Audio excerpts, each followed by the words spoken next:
There we go with the white monster hitting me with the white monster out of the gate, so you can be charged up. Perfect timing. How else am I going to have the energy to record a checks notes, several pages, 2.5 hour podcast episode? Yes, that's a good. I think you just nailed it. I think it is 2.5 hours at least on this bad boy for sure. But yeah, gotta have the energy. I got a Pepsi. You got a Monster. Where you're coming to New York tomorrow for the finals, which have already happened as of release of this episode. I bet it was awesome. Yep. Who do you think won? Make a post predict. I think JJ is going to pull this one out. Me too. I think he's got this one in the bag. Yes. Or you know what? I'm kind of hoping for, and I kind of feel the same way about the Intergalactical. So I kind of hope one of you and JJ don't win. Yes. No offense, but I think it's cool that like the non-hosts, take one home. It tells a good story. I actually completely agree, even though I will play to win, I promise, because I'm going to play for a good show.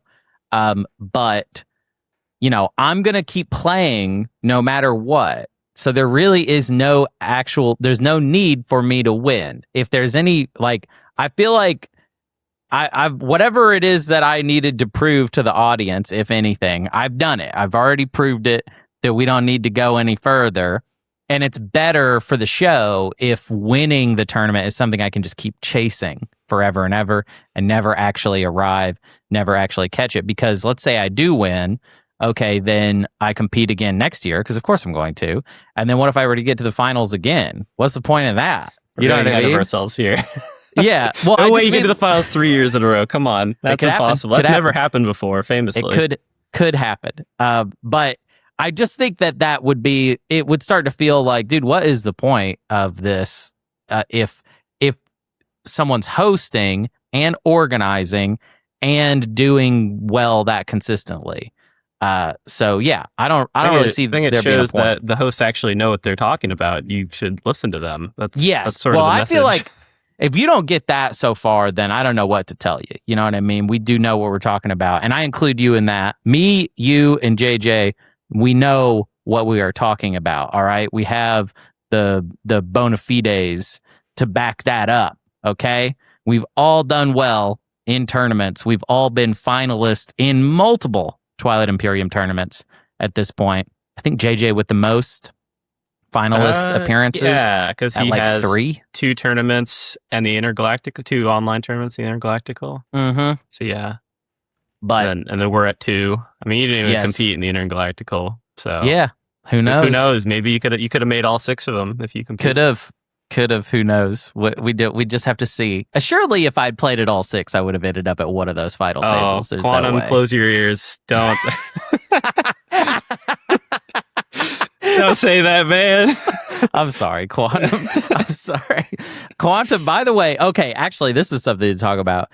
There is a contingent already of Americans that are going to the UK Intergalactical, and I just want to say you guys are all crazy, and I love it, but I can't. I mean, I literally, if I go, this is what I'm going to say.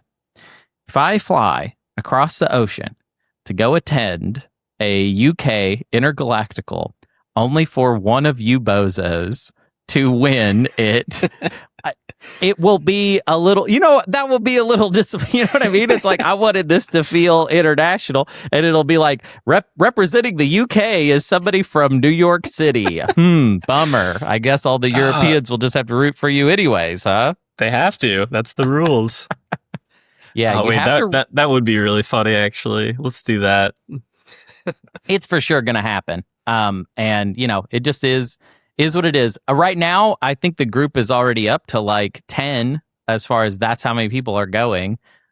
So we'll see. Hopefully the organizers of the UK tournament rig it against y'all where you can't all advance or something like that. That's Perfect. What I'm hoping for. Also, I'm not going to play, of course, because I never play. But even this one, even though I'm not organizing it, I'm not planning on playing because hopefully I'll be trying to figure out a way to stream.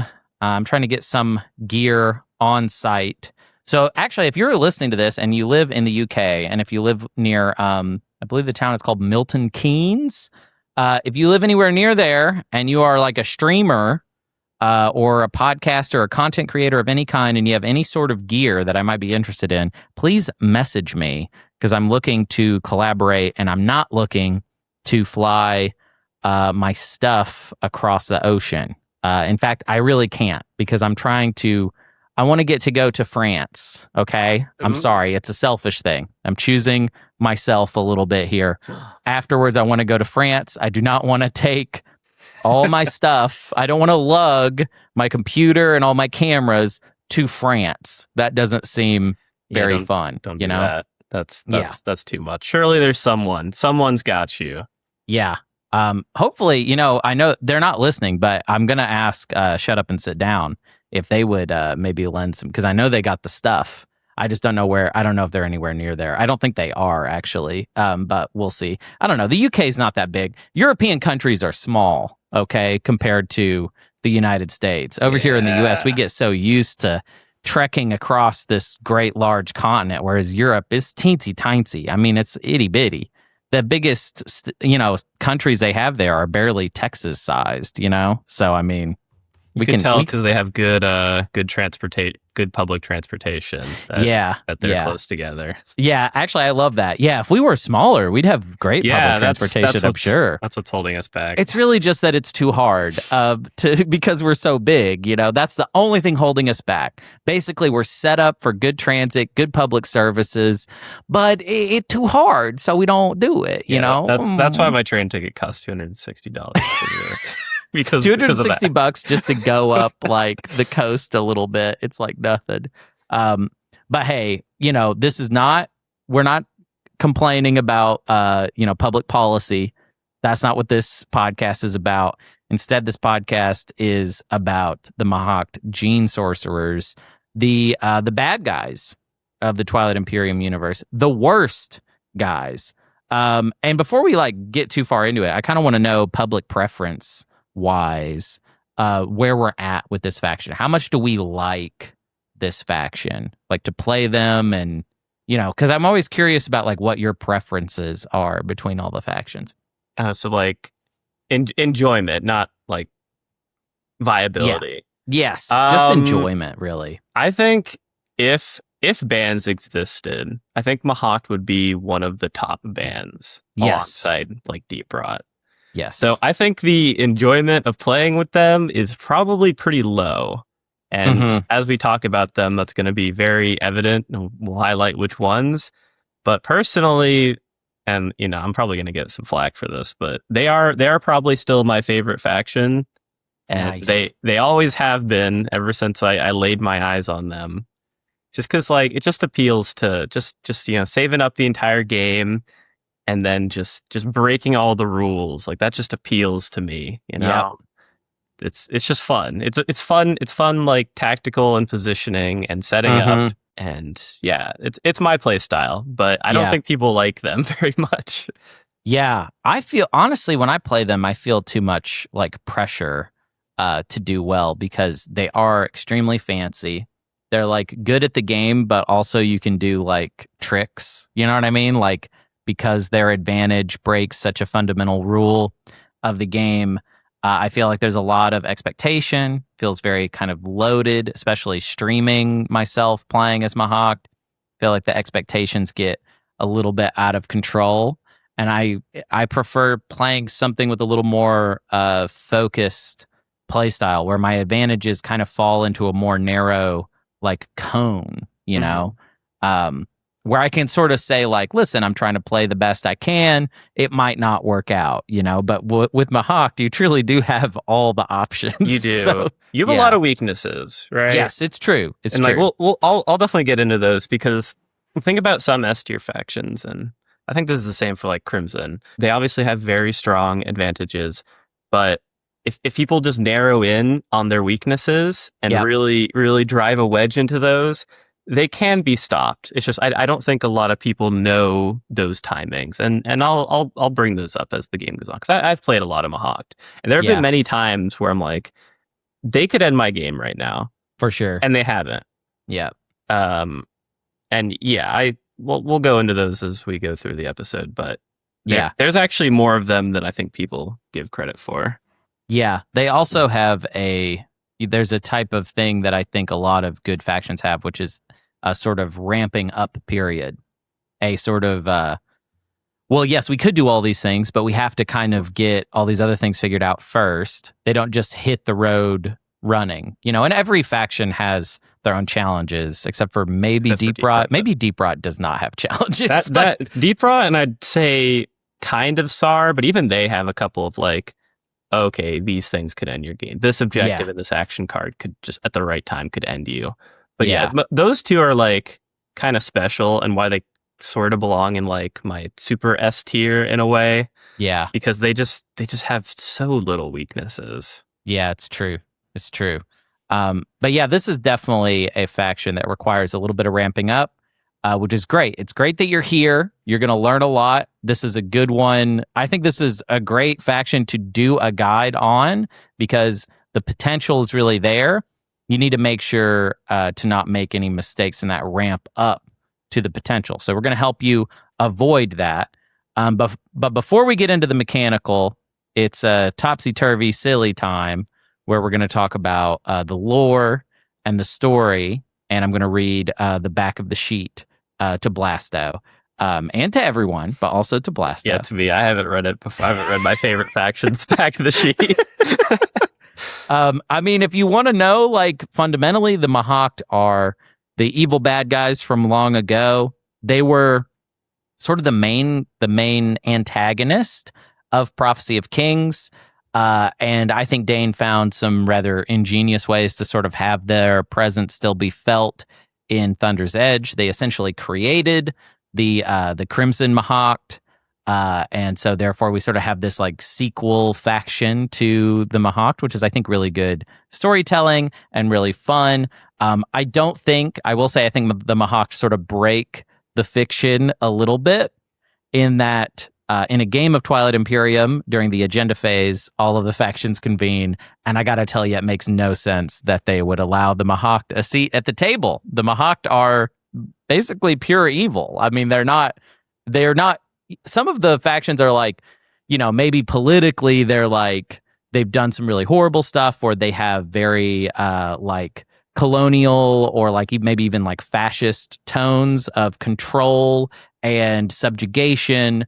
But it's kind of wrapped up in a complicated, thematic idea of what civilization can be and what, expansion can be in the realm of board games. The Mahact are they want to subdue the galaxy. They literally say things like kneel. They want to rule over everyone. And they essentially don't have a good, I would say, idea of what the future should be. So if they win, then that's every time you win a game as Mahact, it's the bad ending. And mostly we see that ending. We see that ending in Twilight's Fall. It's true. Yes, Twilight's Fall is what that ending looks like, which is essentially unceasing war between the Mahact, who essentially experiment on most of the galaxy. All right, here's your back of the sheet, okay? Sit down, because it'll take a minute, that's how it is. Gene-Sorcerers, mad tyrants, kings. The Mahact are a primal tale from ancient history. In the distant past, the Mahact dynasties terrorized the galaxy with their infighting and gene-sorcery. The most absurdly science fiction sentence on the back. I mean, these sheets are pretty crazy, but that is a really wild sentence. That's a good one. They terrorize the galaxy with their infighting, a fairly normal idea, and gene sorcery. Not even sure what that means yet. Nope. They could warp the forms of living beings, compel eternal obedience with a gesture, and turn the biospheres of entire worlds into seething caustic hells. They unleashed their most vile technologies in war and even in debauched sport. Oh. And they are also sort of playing a game. Maybe they're more appropriate than any of the factions for that.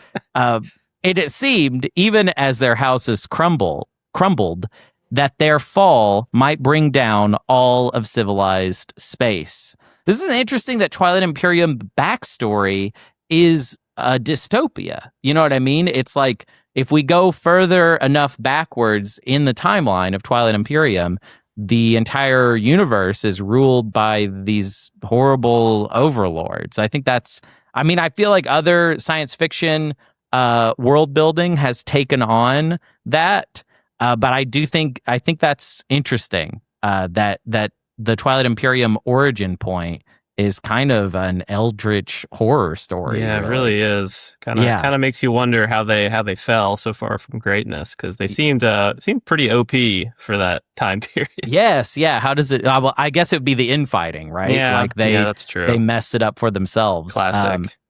But in the midst of their orgy of self-destruction. Content warning on the back of the sheet. Just kidding. It's just a word. Orgy of self-destruction. A new empire rose to challenge them. The Lazaks, a young and fiery race, led the effort to destroy the Mahact and restore peace. When the last Mahact king was slain, the Lazaks claimed the fruits of their victory, establishing just dominion over the ashes of the Mahact's kingdoms. However, the truth was somewhat more complicated than the Lazaks wished anyone to remember. The new empire did overthrow the Mahact kings, slaying many of them and claiming the Mahact's main fortress of Mechatol as their own. However, the Mahact were too powerful to defeat utterly. The last of them retreated from Mechatol, sowing anarchy and chaos in their wake, and leaving agents and sleepers to do their bidding. Famously, the Titans are some of those sleepers that they refer to. Although I think the definition of that is kind of left intentionally ambiguous, so that they might incorporate more ideas into that. They fled the galaxy to their original home, the planet of Ixth. This world lay far beyond the furthest wisps of dust on the galactic arms. That's kind of a little flowery prose there for the back of these sheets. Unreachable except through the great wormhole gate of Acheron. Here, in their ancient fortress, the remaining Mahact plotted their eventual return. The Lazaks pursued their foes to the entrance of the Gate of Acheron, but every attempt they made to invade the Ixth failed. So the young empire tried a different plan. They studied the gate's arcane workings, and though they could not destroy it, they could shut it down. Thus, Lazak's engineers deactivated the gate and buried its machinery beneath an entire ocean to guarantee that none would ever discover it again. They even purged all nearby worlds of life, turning surrounding space into a wilderness. Without control of the machinery on Acheron, the Mahact could not reopen the gate or even rip it free and set its endpoint somewhere else in the galaxy. They were trapped on their dying world, overlooking a galaxy that was steadily forgetting their existence. Eventually, the remaining Mahact entered the stasis crypts beneath their dead city to sleep until the stars burned out around them. And there they remained until the Krios expedition discovered the Acheron gate, opened it, and awoke them. In an instant, the first Mahact saw the Krios explorers and used arcane techno-rituals to dominate them and summon their ships through the Acheron gate. I'm realizing now that something that, just to connect to some pop culture stuff right now, the Mahact Gene-Sorcerers, they're Doctor Doom. It's the idea of Doctor Doom, essentially. If you're familiar at all with Marvel Comics, the whole idea of Doctor Doom is that he is a techno-sorcerer. He sort of unites all of the big ideas of Marvel Comics into one evil character, which he is both a character like Iron Man and Reed Richards and all these other characters that are just like, I'm smart with machines, whatever that, they just use that to mean basically anything. And then he's also a sorcerer like Doctor Strange or Scarlet Witch. So basically this is connected to Avengers Doomsday. And you should expect to see the Mahact Gene-Sorcerers there, I believe. Oh, yeah, they'll definitely show up for that. They'll show up. You should definitely get your tickets now because the Mahact will be there. And I think we can just say Dr. Doom is a Mahact Gene-Sorcerer. Honestly, I could believe that. He just fell through the wormhole and it went the wrong way. He went to another universe. That's got to go through the gate. That's got to be it. Wait, where was I? There's more? There is. There's a lot more. Okay, all right, perfect. More story time. I like this. In an instant, the first Mahact saw the Krius explorers and used their arcane techno rituals to dominate them and summon their ships through the Acheron Gate. Then, having no desire to remain prisoners on Ixth, the Mahact used the gate machinery to rip Ixth free from its star and hurl it into the heart of the galaxy. Never again would they be trapped on their homeworld. Now, Ixth sails untethered through the galactic core, and the Mahact survey their former domain. Though there are only a handful of them left, each has the power of eons of techno-sorcery at their fingertips. The remaining Mahact turn to their own holdings, awakening their Ixthian biofactories and assemblers, and summoning their dormant agents and their genetic descendants. The corridors and halls of Ixth great city machines fill with the Gene-Sorcerers' thrall clones. This is a fun, difficult sentence. Immense dreadnoughts have begun to rise from the underground assembler halls to hang in orbit over the planet. Legions of gene-crafted warriors assemble in the mustering squares, ready to march to war.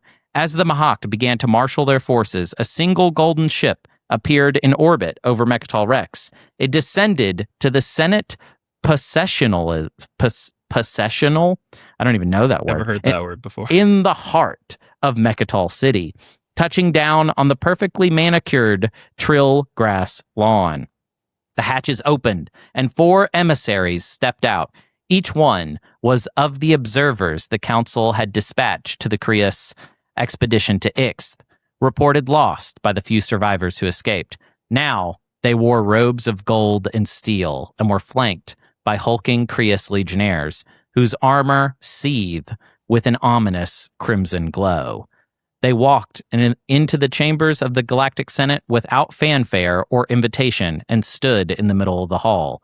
Before the stunned audience, they announced that they were the emissaries of the Vertar Auran Oblus, first among the galaxy's rightful race of rulers. They went on to say that as Oblus was a magnanimous ruler, all those who surrendered immediately would be favored slaves. The emissaries returned to their ships and left the city behind. However, many fear that it is only a matter of time before a golden armada returns to the sky above Mechatol Rex, and when it does, the Mahact will return the world to the center of their kingdom. There you go. All right, that was no wonder Mahact wins so often. I mean, that's aura right there. That's cold. That's cold. Gravitas. You know? Yes, big time. Maybe I understand why they have a vote in the agenda phase now. Like, I mean, yeah, they're trying to explain it, but I don't. It's like, okay, so they give them a vote because they're scared. That seems I'm thinking in my head, it's like they're using some gene magic to like. Get other people to vote for them. That makes sense. That's my headcanon. Yeah. They're kind of duping the other senators to go along with this, even though it doesn't make any sense. Exactly. Well, that's it for all the goofy stuff. We're going to do an ad break, and then we're going to dig into the stuff you're really here for. And we're back. It's time to get into the meat, the business, the stuff. Let's talk about the Mahact Gene-Sorcerers. We're going to start with their starting units, which of course are 1 dreadnought, 1 carrier, 1 cruiser, 2 fighters, 3 infantry, and a space dock. Kind of just doesn't, well, I guess it doesn't fully satisfy what we want, and it's a little thin. I sort of don't like the starting units that much. No, it's like just good enough to be passable. Like, it's not like a Jolnar, Necro, when it's not a 2 infantry start. No.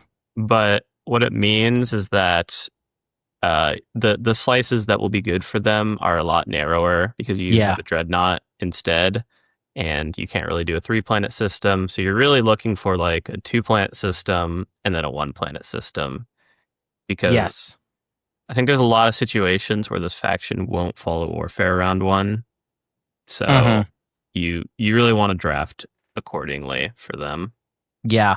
Also, I find anytime you have a sort of weak opening or weird opening here, Cruiser 2 will kind of loom large as like an early option for a little bit of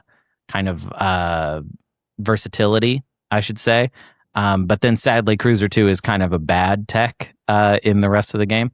And you do start with a Cruiser. So I will say I have been in situations where I've been like, man, if I could just get Cruiser 2 off of a red skip, then suddenly I would be in a good situation.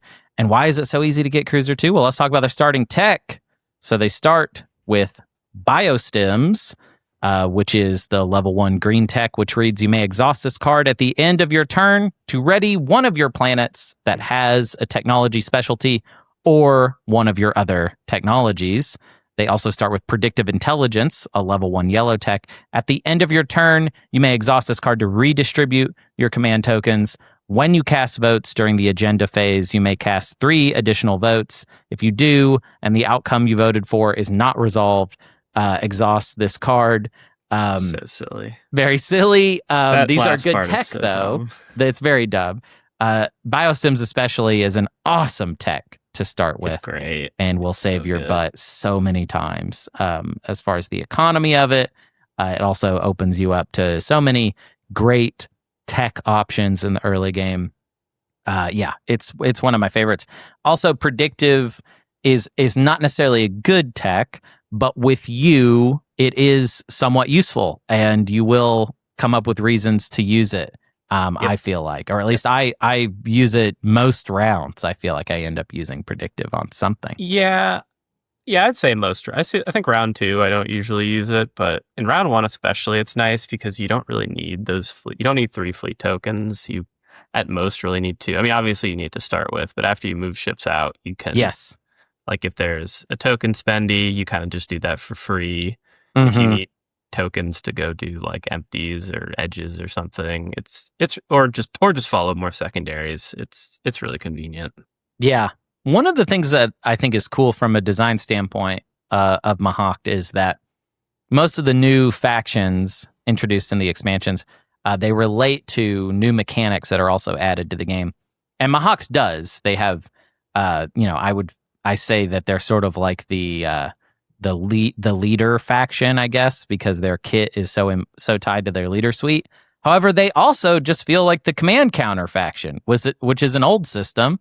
And there really wasn't a faction that very specifically played into command counters. We had Soul, which just got an extra command counter. And then besides that, not really any factions with abilities that specifically refer to command counters. Now, Predictive is not a faction ability, but it sort of feels like it a little bit because most of the time, Predictive for other factions is kind of just a late game pivot and not a sort of fundamental tech that you're going to be using the entire game. I don't know. Do you agree with that? Yeah. No, I do. I mean, there's like in POK especially. I don't know if they did this as much in Thunder's Edge, but like NRA was just the exploration faction. They introduced that Empyrean with dark energy tap, and Mahact. I mean, you're going to get extra tokens from your faction ability, which we'll talk about in a second, and then you use Predictive to change it around during the round. And I mean, you could even biostims to do that a second time. Not that that's really a strategy I'd recommend. Yeah. But I definitely like that part of POK is where you can, as you play it, if you're newer to it, you can explore the new mechanics by actually playing the factions that specifically use them. Right. That actually relate to that. Their home system is Ixth, of course, which we read in the on the back of the faction sheet. It is a single planet home system. 3 resources, 5 influence, which is interesting and sometimes sort of awesome and also sometimes a little frustrating. The flavor text reads, a dry, dead world of black volcanic mountains and molten seas of lava. The great necropolis of Ior Dol Gorgos, which I nailed that, on the plateau Imperia, is the only evidence of civilization. 3 resources at home, not great. 5 influence at home, pretty great. And you only need 6 influence to take custodians, and that's almost all of it right there on one dang planet. Pretty neat. Yeah, I have mixed feelings about this planet every time I play Mahact. I mean, influence is good. Influence is generally better than resources, but except in round 1, because you want 4 resources in round 1 to tech. That's just generally that's one of the objectives in round 1, along with breakthrough and scoring. And Mahact gets their breakthrough for free. We didn't talk about it when we mentioned biostims, but if you draft a slice with a tech skip, which you really should. That's a huge deal. So draft that big time. You can get your breakthrough for free. Yeah. Sometimes you'll need to score and you won't get your breakthrough and you'll get it later, whatever. But you can get it. So teching is the next objective to do round 1, and not having 4 resources means it's a little awkward. You need trade to happen, or you need to get it off of an exploration, which usually means you need to find a neighbor. And it could just be really awkward. Yes. Also, we want to tech because our breakthrough makes us want to have more tech. Although we'll just kind of talk about the breakthrough whenever we get there. Commodities-wise, we only have 3, which combined with the 3 resources at home ends up making us feel not poor, but at times we feel a little awkward. We feel a little... Not quite. We're not like a rich faction. We're not a poor faction, but we're not a rich one either.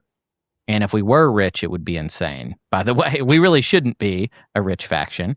But if you can find a way to sort of slowly become a rich faction, then you will have the best time. It's insane. Yeah. No, I mean, Mahact takes everything in the game and force multiplies it. Yes. Like that's the faction. That's the kind of faction they are. So if you can get money, it's gonna be better in your hands than anyone else's hands. Right. You can use it better than anyone else. And yeah, that is one of their big weaknesses. I mean, like they have another ability that essentially gets them 1 token per round, and they have like 1 sellable, and even that's not great. Nope. So, like, if you don't have resources in your slice, and if you get a bad slice, which can happen. I mean, Mahact's a good faction. If you're drafting and other people are drafting right, and you draft Mahact early, you shouldn't get a good slice. That's how that should go. And unlike a lot of the other S tier factions who have like an economic engine, you really don't. You have tokens, but if you don't have resources, there's not a great way to fix that. Yeah.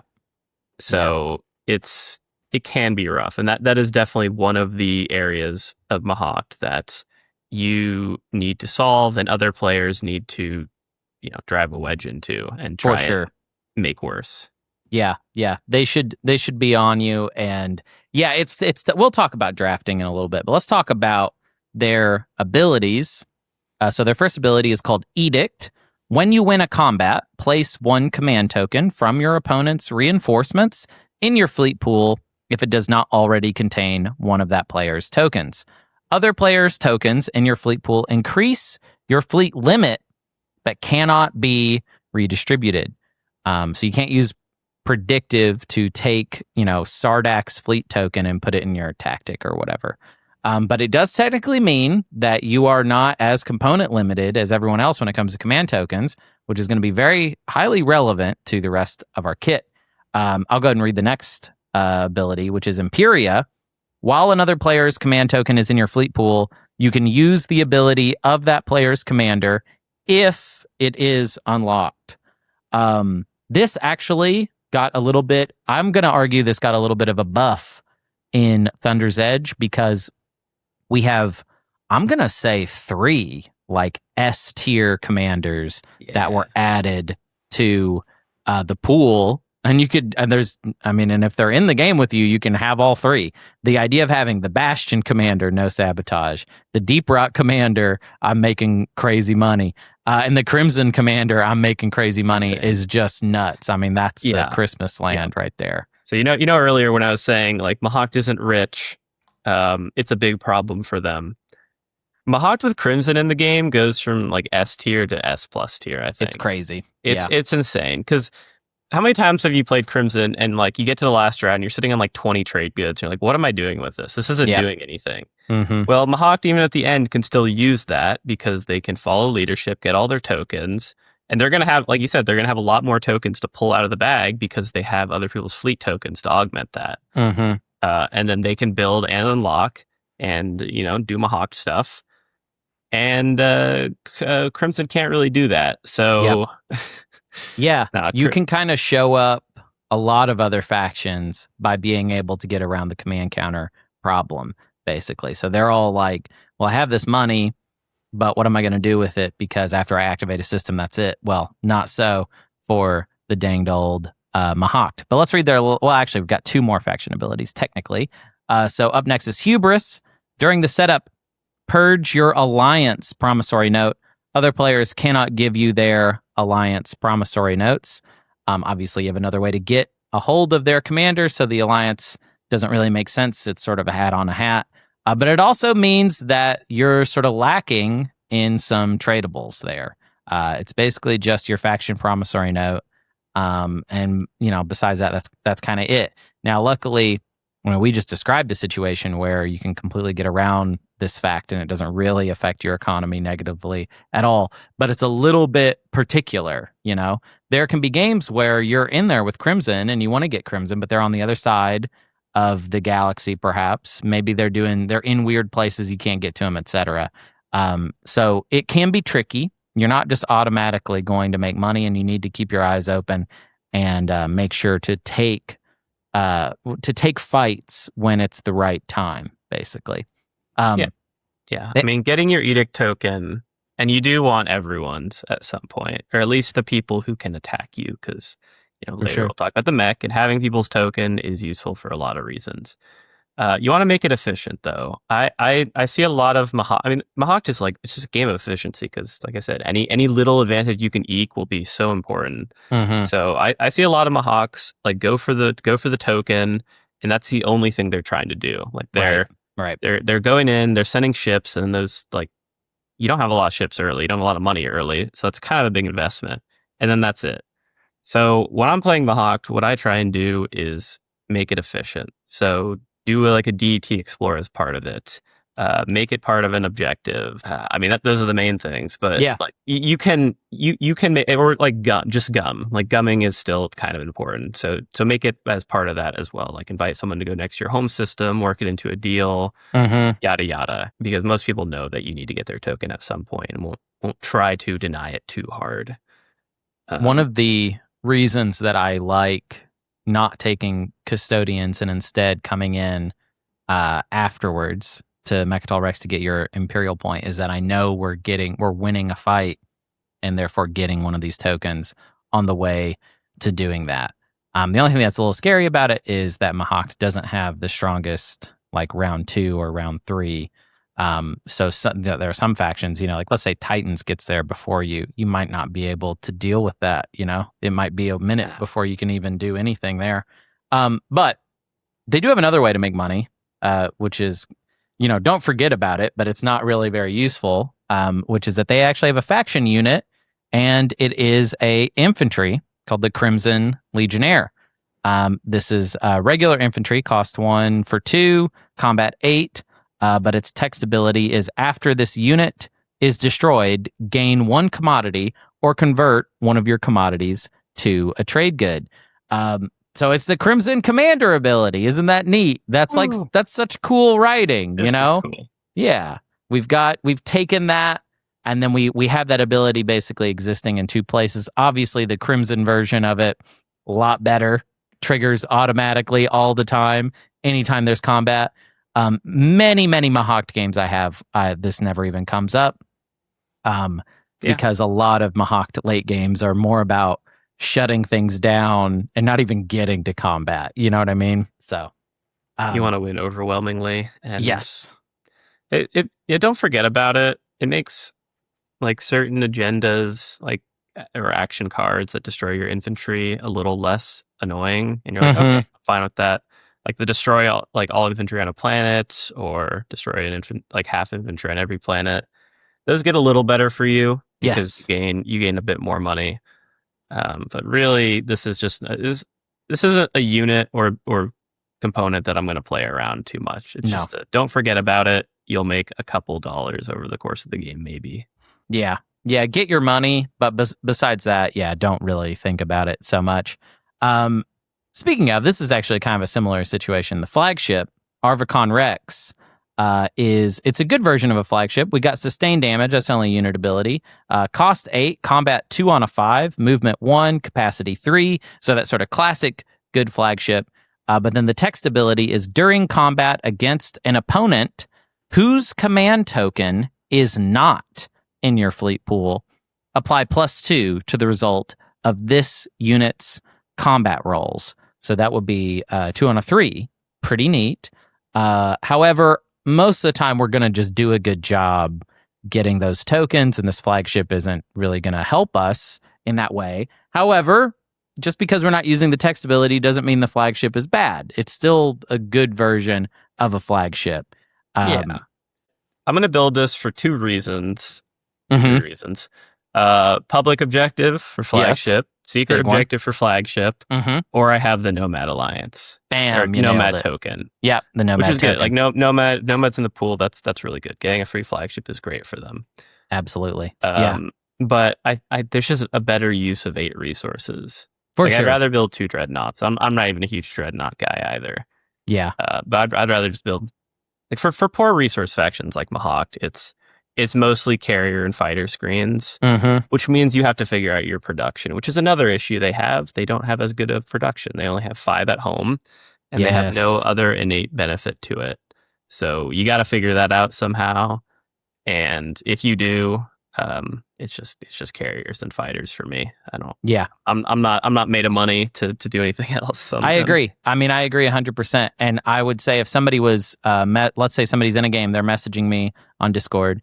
They're saying, hey, I'm thinking about building the flagship so that I have a better shot of winning this combat. I would just be like, HP wins fights. So that's not really going to help you win it.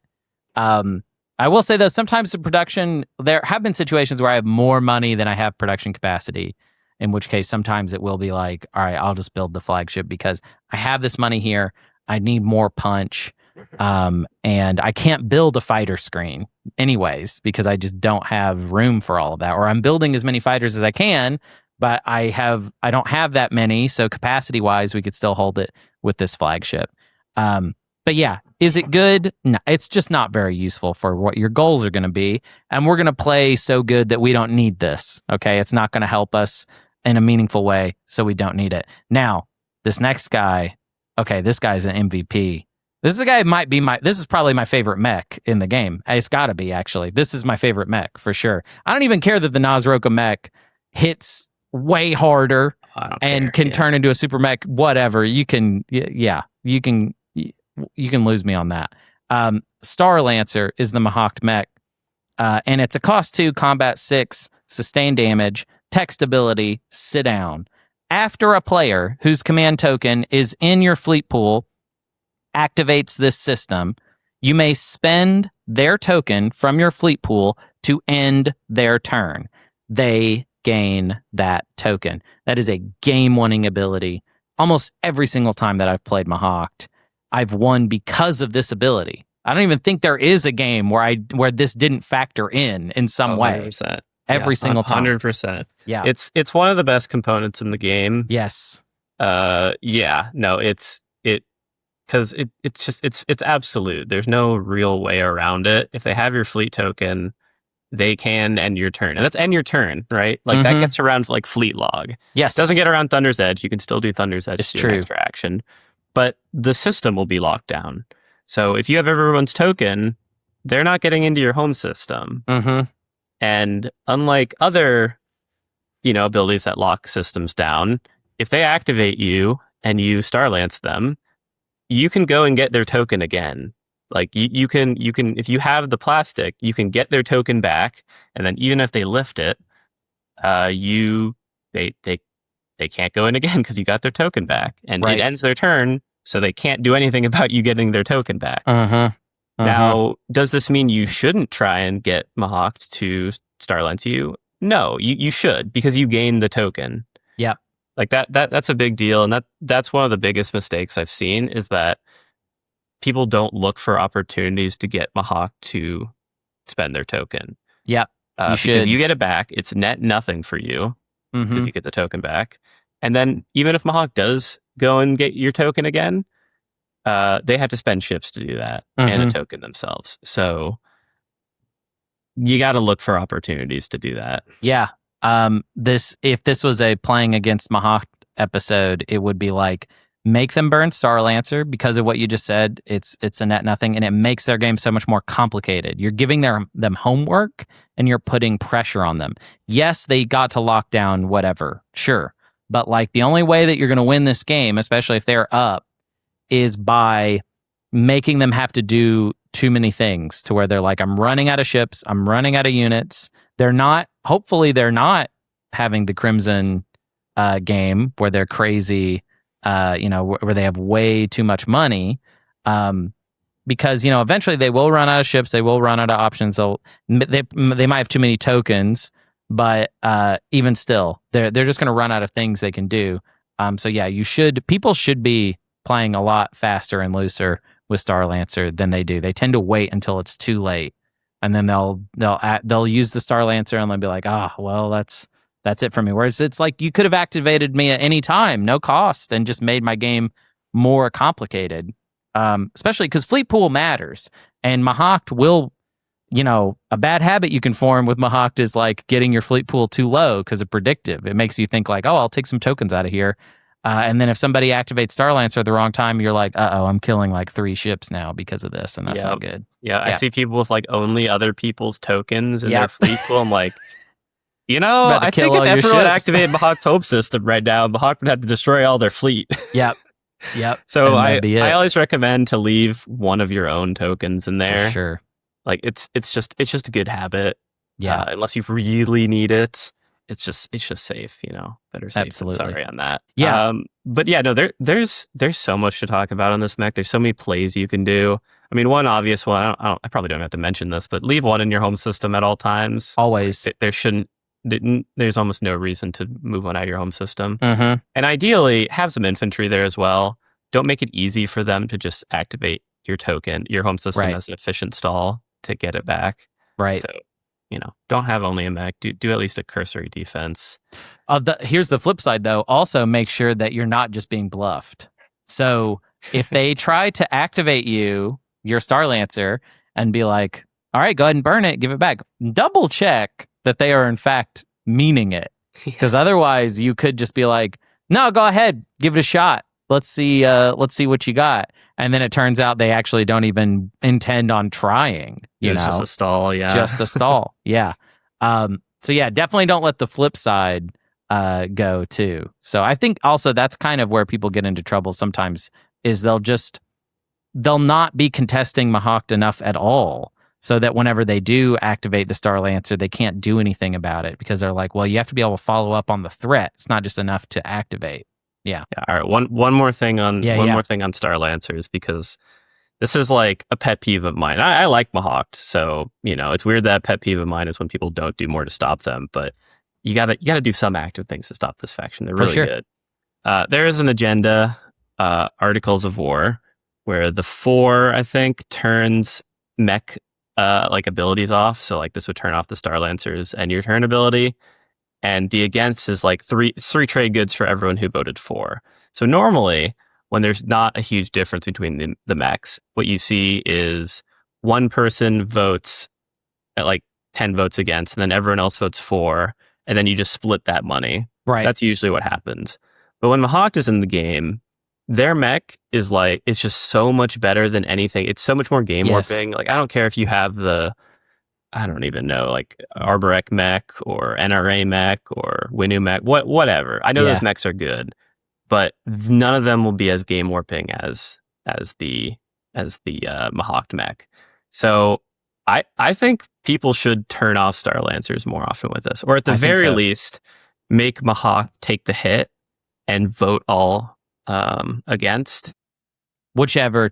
To just get the money and don't even pay. Yeah, Mahact. Don't give Mahact and don't give them a cut of it. Make them be the one to spend their votes and have everyone else get money. At the very least, I think you should just straight up turn them off. But at the very least, just don't let Mahact get away with this. I think so too. I also think, and maybe we'll do it someday, I think a mech ranking episode, the Mahact mech is of course it's on the top tier. That's obvious.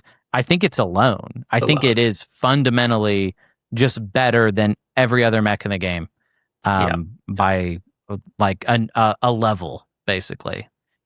After that, of course, Nazroka mech is on the next tier along with a bunch of other things. But yeah, it's just a different thing. It feels like a faction ability as opposed to just really like a mech thing. It's a big deal. So yeah, that's the Star Lancer. Up next is the Prom Note. There won't be as much to say. It's the Scepter of Dominion. At the start of the strategy phase, choose one non-home system that contains your units. Each other player who has a token on the Mahact player's command sheet places a token from their reinforcements in that system, then return this card to the Mahact player. So it's sort of a diplomacy that Mahact can deal out. It's tricky to sell. It's not going to be played that often at all. A lot of times I forget to sell it. It's going to be played once. And the thing is, this is a classic bad tradable because it doesn't sound that crazy. It's not that helpful. But if it is really helpful to someone, then they might win the game. And I don't want that. So I don't really know what to do with this. And a lot of times I don't think about it and I just don't worry about it at all. Yeah, I usually don't sell it.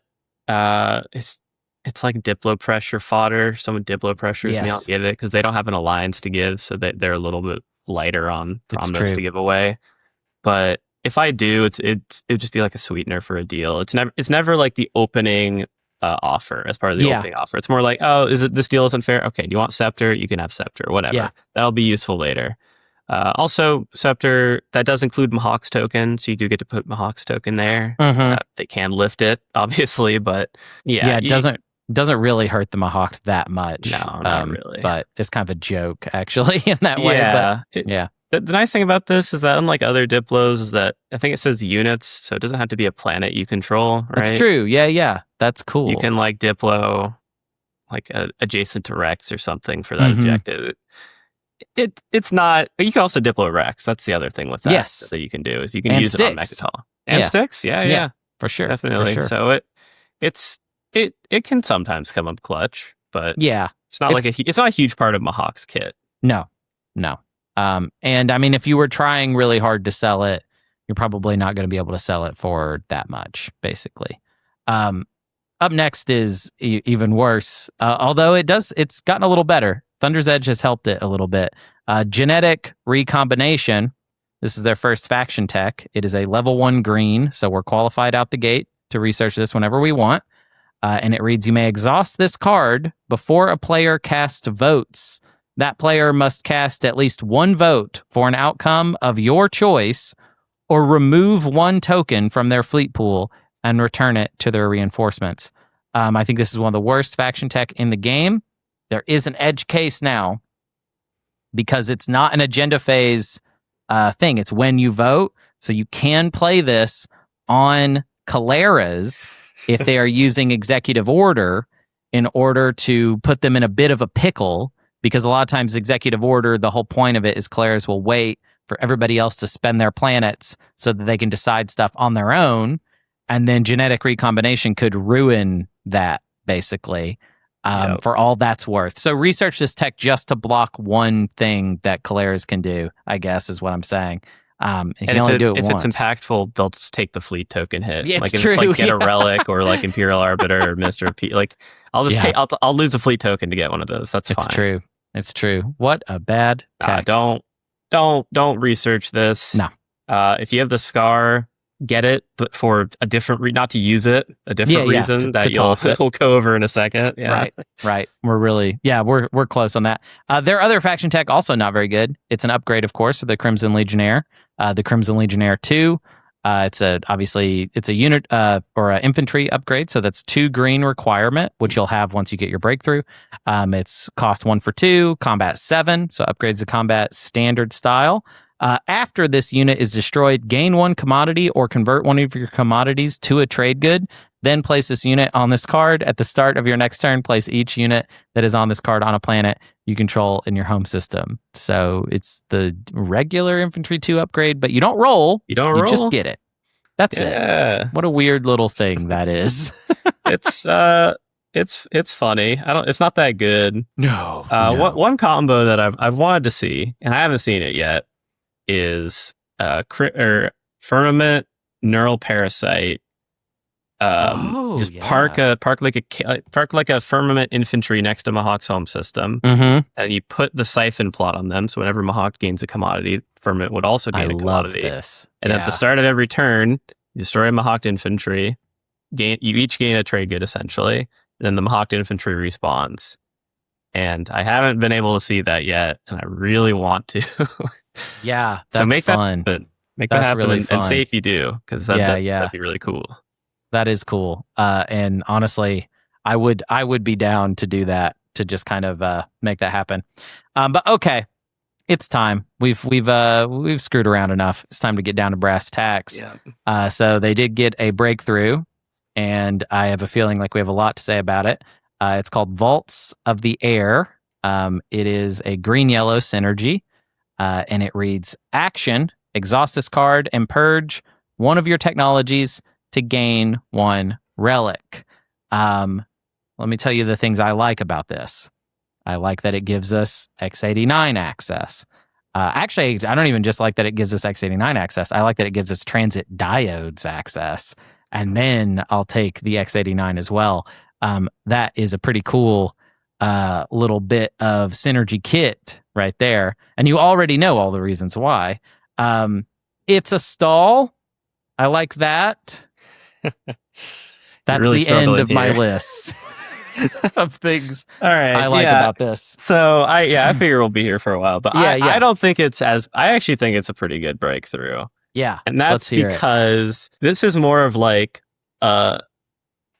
overarching strategy of the game perspective, less a value perspective, in that there are 6 people in a game of TI, and you have to hedge your bets somewhere. I guess not everyone has to. Like if you go for sticks, that's more certain. You know, you're not gambling on a relic, but you have to put your eggs in a basket. Yeah. And like NRA, this is a basket you can put your eggs in. Right. Like if you want to go for this, it's a huge cost, right? Huge cost. Mahact is the force multiplier. I'm going to keep saying that, and that includes tech, right? If you have 2 movement, like carrier 2, grab drive, whatever, you require half as many tokens to do your Mahact stuff when you lift your tokens. Yeah. So tech's really important. Let's start with that.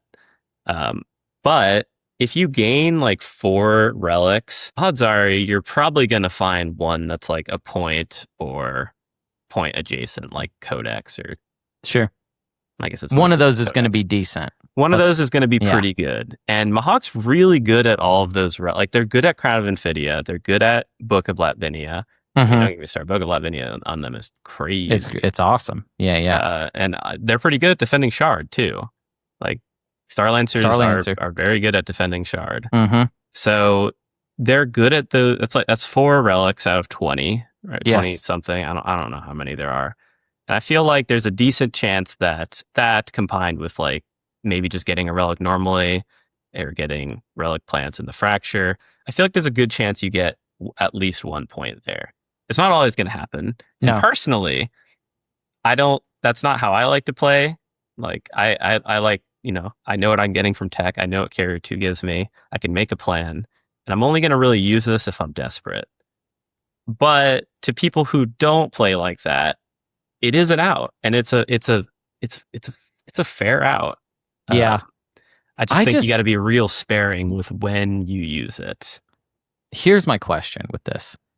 How many tech am I supposed to get as Mahact? Because I generally don't get that much tech. Like, I get exactly what I need, and that's kind of it. So my issue is that when it comes to this component, I would really, most of the time, probably only consider using it towards the end of the game. Like round 5 is like when I would use it, because I don't want to double tech.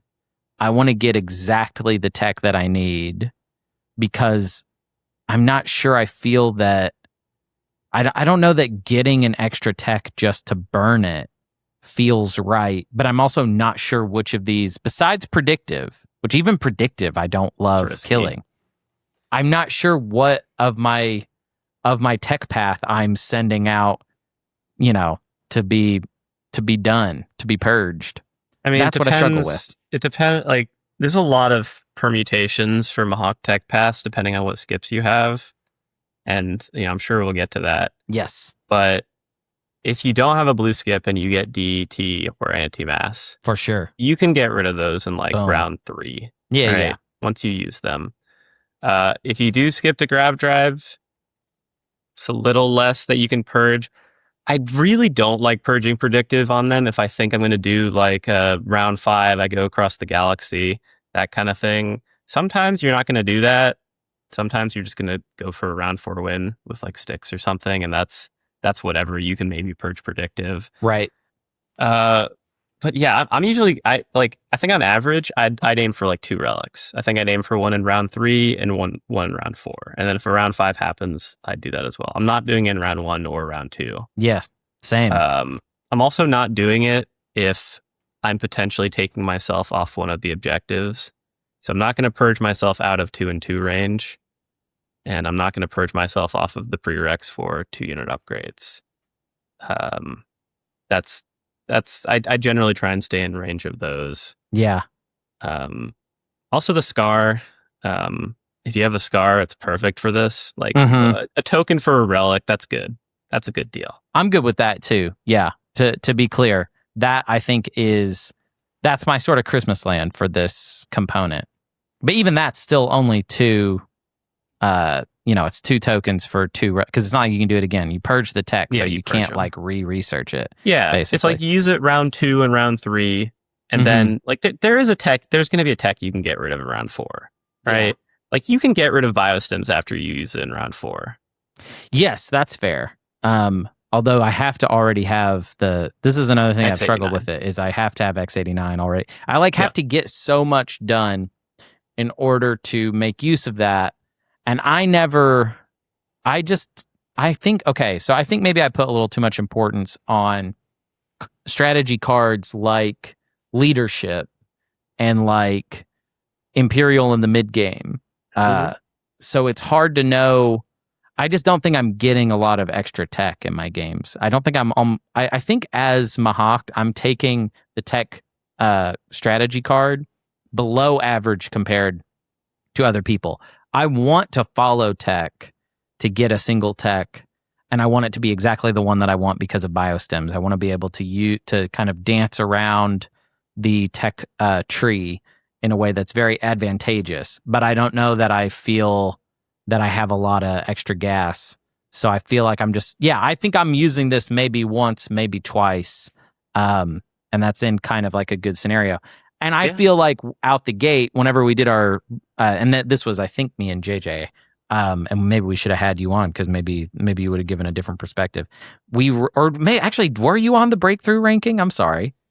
Did you do that? I don't think I did. I think that was you and JJ because you ranked all non-TE breakthroughs. Yes. I wasn't on that. That's what we did. Yeah. And I feel like we ranked this way too high. I just don't think that I don't think it's the best. I think it's okay. There are breakthroughs that don't really do anything. This clearly does something. We can identify what it is. I just find it kind of frustrating. And it's one of those things that I played 3 games. This never gave me anything good. And so therefore I'm going to say it's bad. That's fair. Somebody else listening might be like, well, but I got Obsidian and I won that game. And it's like, yes, totally. But it's that type of component. It's a type of component where we are just sort of gambling. And you're being asked to throw away known value for unknown value, which is tough for me. Yeah.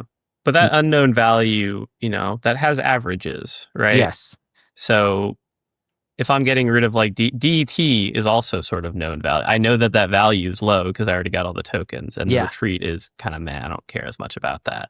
Yeah, I do sometimes like the retreat, but yeah. No, the retreat is useful. But I'd rather have a relic than that retreat part. Yeah. But yeah, no, I think there are some people that overdo this. You're 1 to 2. I'm 2 to 3, and I think JJ is like 3 to 4. I think that's where that's the spectrum right. that we're on. yeah, that's probably where we're at. Yeah. But yeah, no, it's. I'm pretty close to where you are. I'm trying to make an argument to the people who, like to gamble a bit more, and it's pretty reasonable gambling. It's not crazy. Yeah.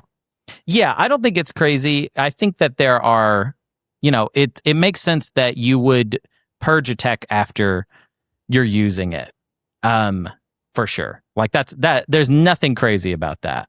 I just, I don't know. Sometimes I'm just like, I don't know. I like these things are helping me. I'll see ways that they might pay off. And then I'm like afraid that I'm going to pick up Stellar or something, or I'm afraid I'm going to pick up. Yeah. No, that's just your that's your play style. That's completely, you like the known I'm like my value. mother. I worry, I worry. I worry that this is all about to go wrong, And I worry too, but my numbers brain overtakes that sometimes. Yeah. And I've got the heart of a cowboy, you know what I mean? So I feel the numbers. I don't think them, you know what I mean? My brain doesn't engage with the numbers, only my heart.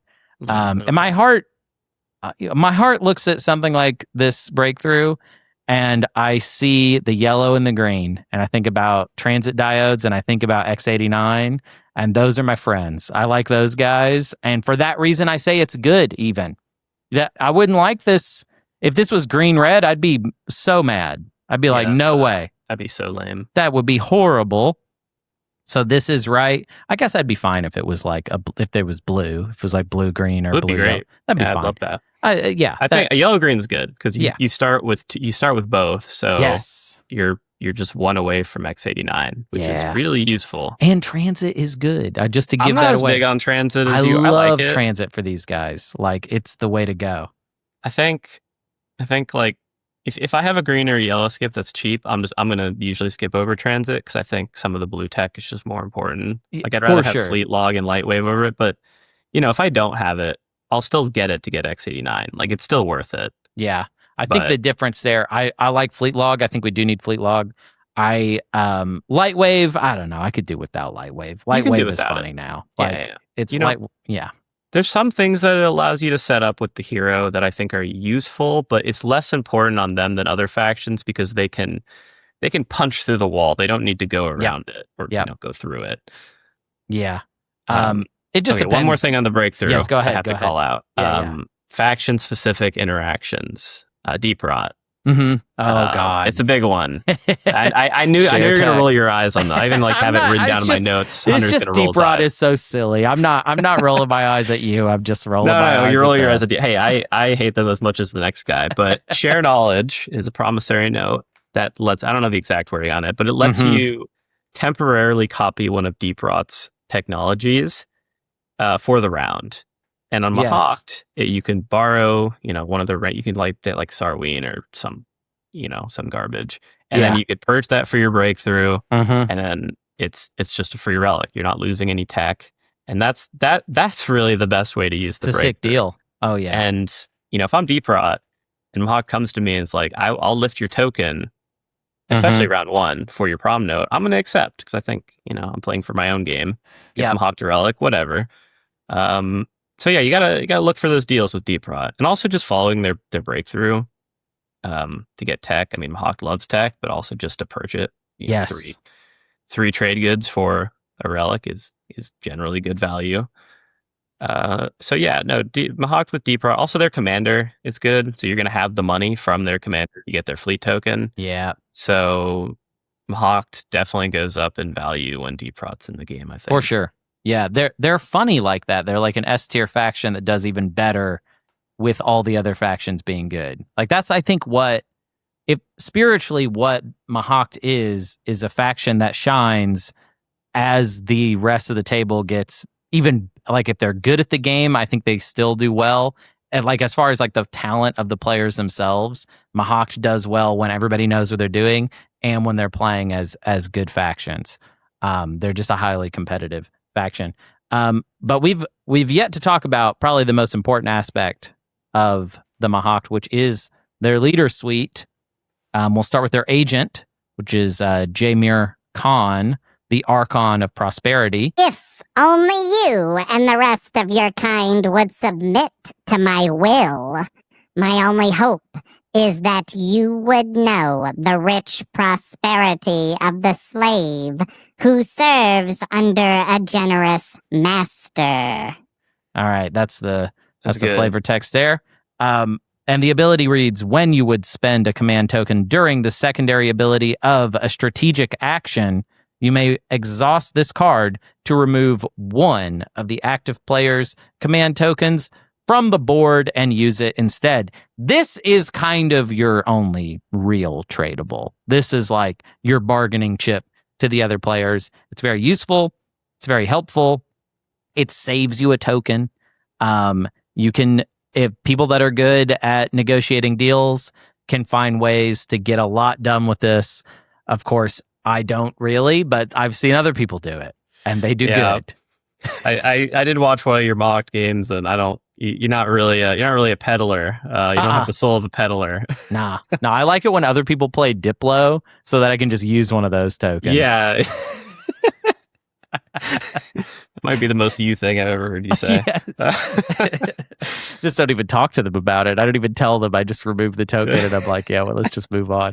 But yeah, you get a token. That's good. You get to follow something without spending. Very helpful round one. Continues to be useful for the rest of the game. And your share knowledge deal, that's a great deal.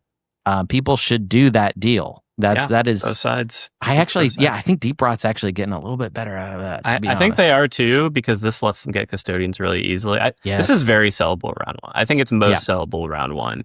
And something that I always recommend for people who are new to Mahact is to put this out there before strategy cards are picked. Yes. Right? Because if someone's thinking about taking warfare, especially round one, you can just say, take politics and make me speaker, and we can do the same thing. Or it doesn't really work with trade, but just even for $2, I'll sell it for $2 in round one. That's enough money for it. And unless someone's offering more, that's usually where I'd start the bidding at. But you really want money. That's the thing, is you need that $2. Yeah. So you're like, yeah, all right, sure. I mean, I don't care what this is going to do for you. You want to let it be a known factor and even make deals in the strategy phase, because if you try and sell it in the moment when someone's playing the strategy card, they're like, oh, I would have done things a little differently. I don't have a plan for this now. I had to use this token to build. These ships wouldn't go anywhere.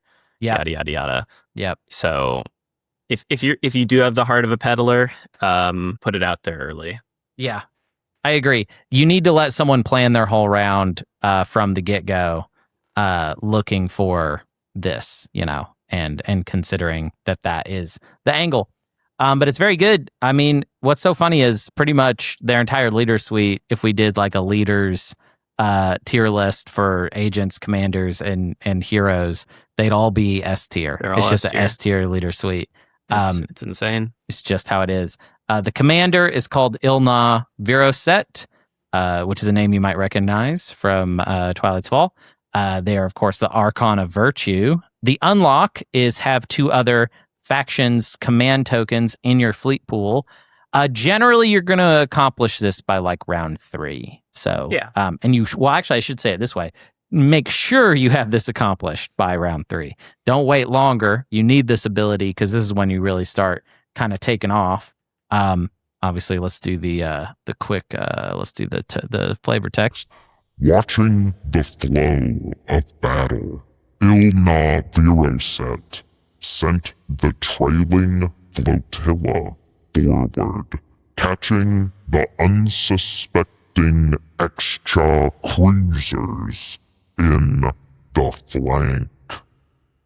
I feel like you can barely even understand what I say whenever I use that one. But who cares? It's not even really, you don't even really need to hear it.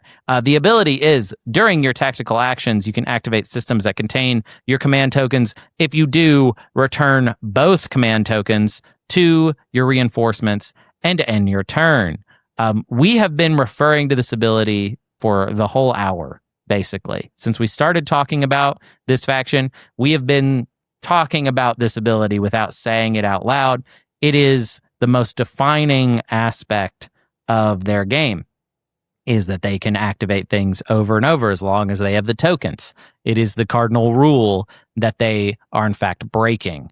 And it kind of comes down to this. You need to unlock this because this is how you do really creative things in the end game. And it means that we're a great faction, but we run hot. We need money, we need resources, we need influence, and we need a lot of it. So we need to procure as much of that stuff as we possibly can. Mechatol Rex has got 6 influence on it, for instance. That's like a great example of one right there. Yeah, and that's a balancing act between getting resources to make a fleet to actually use this. Yes. And having influence to have tokens to use this. Mm-hmm. And I feel like it's very often debated what Mahact wants. I think it's resources. I think they get enough tokens elsewhere. Yeah. They have enough ways to solve that problem. Mm-hmm.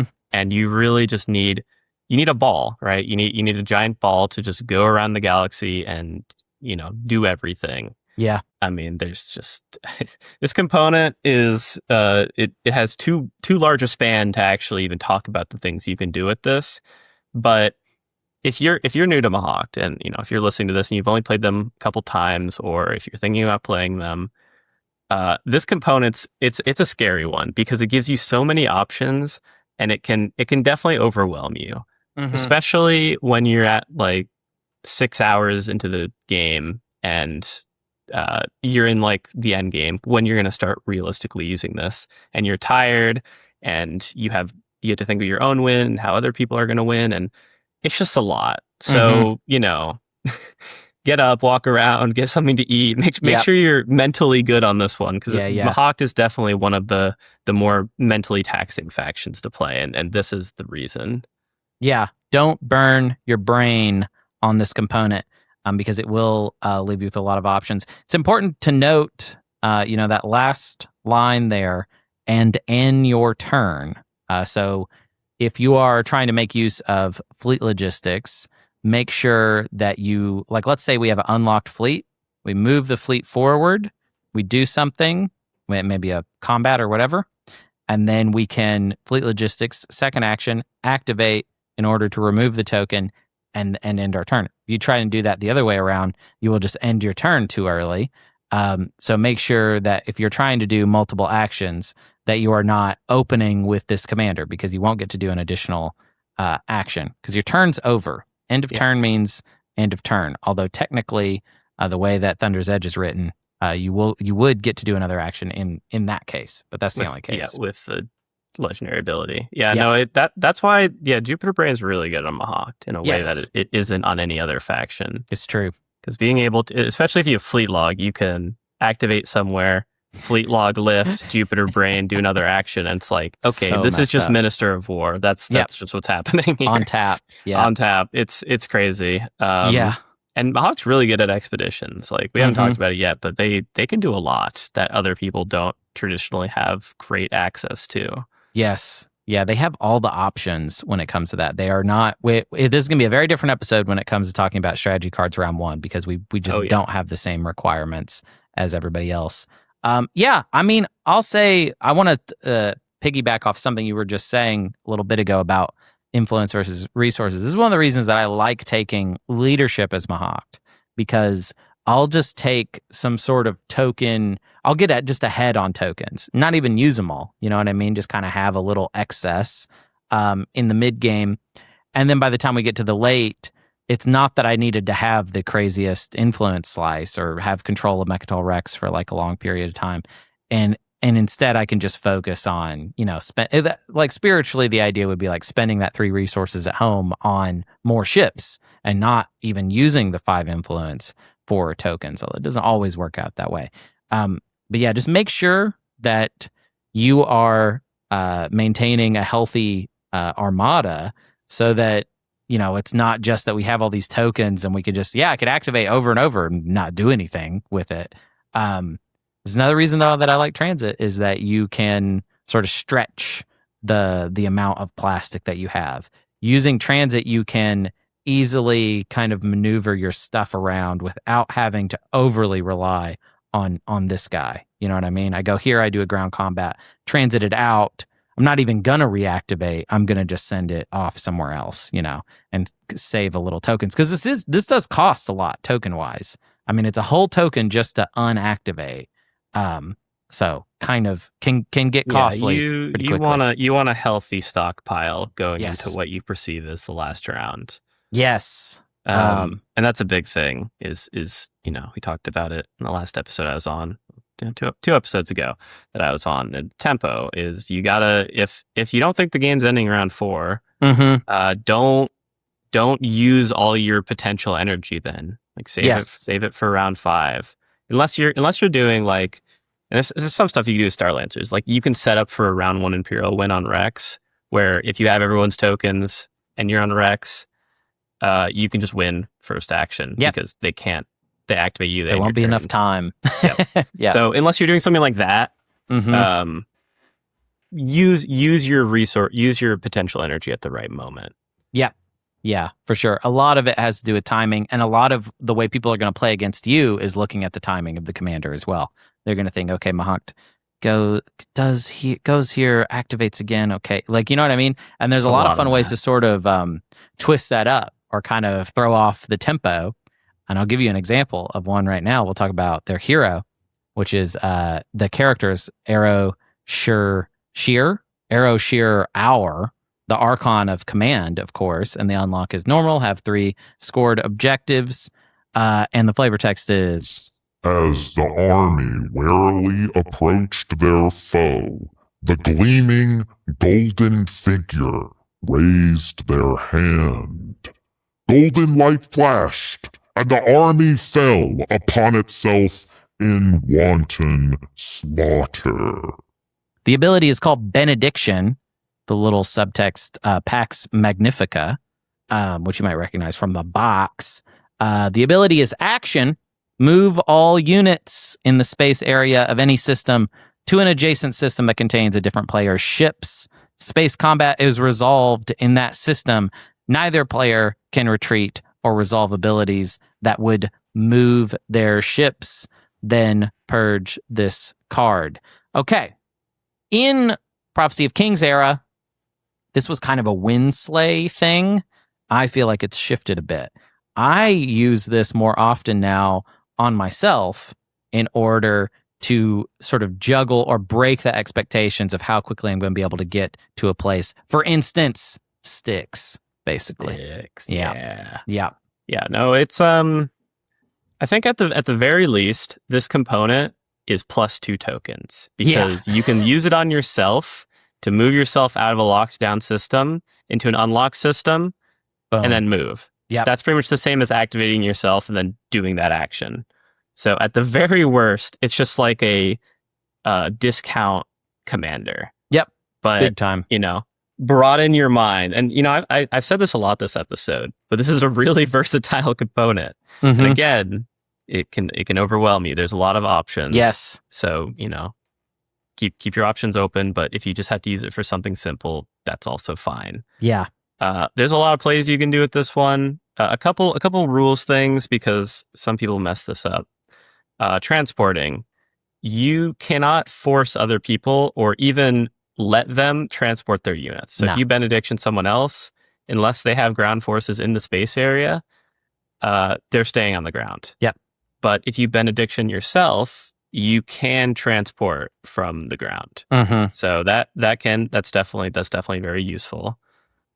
You can't move into a supernova or an asteroid field if you don't have anti-mass. Yep. Yeah, those are the big rules ones. Yeah. But the no retreat or like skilled retreat thing, it's really nice for scoring certain objectives. It's very nice. Yeah, I do. It's a really nice peace of mind. Yeah. To just say, oh, I can get this flagship. They can't retreat. I can score that objective. Or I have skill retreat insurance. This is more for newer players because most people probably already realize this, but the neutral units count. You could use this on the neutral units. My platonic ideal use case of this would go a little bit like this. They are looking at me. I'm winning the game. They're thinking, well, Hunter's on 8. I don't think he has it yet. We have some time. I have fleet logistics. I move a fleet to next to Styx, and then immediately fleet log into Benediction onto Styx, and then in that set myself up for scoring an action phase and then taking Styx and winning the game. And I have a Star Lancer with me. So then when they try to come at me, it's already too late, essentially. Yeah. That would be my ideal victory. I don't think I didn't even do near close to that in any of my research games. I only won one of my research games as Mahact, which I was kind of hoping to win all three because it's Mahact.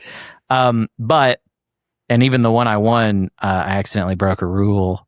So it's an asterisk win. Even I do it sometimes, people, one out of every 50 games or whatever. But yeah, Benediction, very good. S tier hero. I think it's still very useful. I think it's mostly about tempo of movement for me personally than it is about wind slaying people, because wind slaying is kind of over. We're not wind slaying anymore. We're blocking. All right. We're going to set ourselves up to block other players. We're not going to just wait till the end of the game and then say, all right, we should do something about Frank now when the game's almost over. That's realistically what it should have been in POK. Why were we waiting so long in POK? Well, what I always said was I wind slay Hakan in round 4. And if you had all my games, you could see how many times I've done it. I've done it a lot of times. I started saying Hakan was bad because of how often I could win slay Hakan in round 4, because they would set up for QDN, and then I would be like, well, what if you're just out of the game? And they'd still use it, and then it would just be like, well, that's annoying, but you're not going to win. So there we go. Let's talk about drafting generally with Mahact. Although I feel like we've sort of pre-talked about this. The 5 influence at home is cool, but we need a lot of tokens and we need a lot of stuff. So we pretty much we're like a weird faction. We're like a S tier faction that needs a good slice also. So kind of tricky in a drafting scenario. It's real tough, especially if you're doing like a 6/6 draft. And Mahact should probably be like one, depending on the faction delta, unless it's like all S tiers. Mahact is probably one of the first factions picked. Yep. And, if you're playing with, silly TTPG slice generation, that probably means you're going to get like a 3-planet system with like 2 1/1s and like Primor. Not good. It can be tough. Mahact is not one of the S tier factions that can live in that slice. They're not deep rot. So if that's the case, maybe look elsewhere. Like Mahact is less of a first pickable faction than most because of this problem. Yep. But they can survive in weird slices. They just need very certain requirements. Yeah. And I mean, let me see if I can remember all of them. One is tech skip. You want a tech skip next to home. Next to home, and it should be decent value too, not just a 1/1. We want to get some economic value out of it. Big lore is like the ideal situation. Some lore is great. Yeah. But at the you want like a 2. I mean, just higher the better. Yes. Obviously, because biostims you're gonna be using every round. You're gonna be tech and then refresh it and then build. That's just that's what you're gonna be using for round 2 onwards. Like I said, you want high resources. Yes. I think you want at least 4 influence, because 4 influence combined with your home system is 9, which gets you 3 tokens. Pretty sick. And then if I just as much resources besides that. And lastly, I want a good forward dock/dock systems, because if you're poor, you want production capacity. You augment your poor resources with high production capacity, and then you just build fighters. That's it. Yeah. So ideally, if I get like a 8 production system with 2 docks, perfect. That's what I'd love. That'd be ideal. So like Abyss Freya, the new 3-planet system, any of like the double 2/2 systems. All good. That'd be awesome. I would love that. And then obviously all the other, good objective scoring stuff, but that's less Mahact specific and more just general drafting nonsense. Yeah. Right. Yeah, I think Biostims is really kind of the star of your early game, and you will rely on it a lot. And I do think that it is tricky to draft as them. I personally would rather play a different faction. It means I'm going to get a really bad slice, to be honest. Yeah. Mahact is very good, but I do think that they do need that slice to be pretty solid. So hopefully it's that the slices, you could imagine playing any of them as Mahact, in which case, like, go ahead, first pick Mahact. Otherwise, I think you're probably better served. And it depends on the relationship between the other factions, too. Remember, if Deep Rot, if Crimson, those are in the game, then your relationship is going to be slightly different you're going to be a little post-planet, to borrow a Blasto phrase. You're going to be a bit into the post-planet economy, in which case, it's all good. In fact, you may as well think more about, I'd like to sit next to Crimson then. You know what I mean? Like, make sure that you're not too far away from Crimson or Deep Rot. That's a great point. Yeah. Yeah. Think about your neighbors. Yes. Also, Scar, if I would sacrifice a speaker position or two to be adjacent to the Scar, because, you can let the other person get it round 1, and then you can just do it round 2 and onward and get your crappy faction tech. So, think that's a great point that I didn't even really consider. Think about your neighbors and what commanders you're going to get, and if you're close to a Scar. Yeah. Another thing I maybe would do is blind pick slice if I get to be speaker as Mahact, because starting off with trade is a very different start for them compared to basically everything else. We always love trade round 1, of course. I mean, it's good for everybody, but it's especially solving a lot of these issues for you if you're getting to take trade. So yeah, I'm down with really. So it does feel like it's not so bad. It's like you got a little bit of a setback here, but like we've got a lot of different ways we could deal with this. There's a lot of different exceptions. But yeah, it's a little more critical than normal. Like, I mean, if we were talking about Deep Rot right now, we would just say click Deep Rot. Who cares? Like, you know what I mean? There's not really anything to think about. Yeah, you're gonna get your objectives by coexisting, and you're gonna make your money through everything. There's nothing to worry about. SAR, same way. Just click SAR, man. Don't overthink it. But Mahact, take a second. Look at think about what of those slices you're going to end up in. And to be honest, this is something I felt really heavily because of not allowing myself to kind of rig the drafts. Was really hard playing Mahact. I felt like all my games were super challenging. Like I said, I only won one where I ended up accidentally cheating, which I wasn't the only one to cheat. It was just it was an Ixian artifact in action phase. We forgot to remove units from the egress. So we removed units from all the surrounding Mechatol stuff, and then we didn't do any of the egress stuff.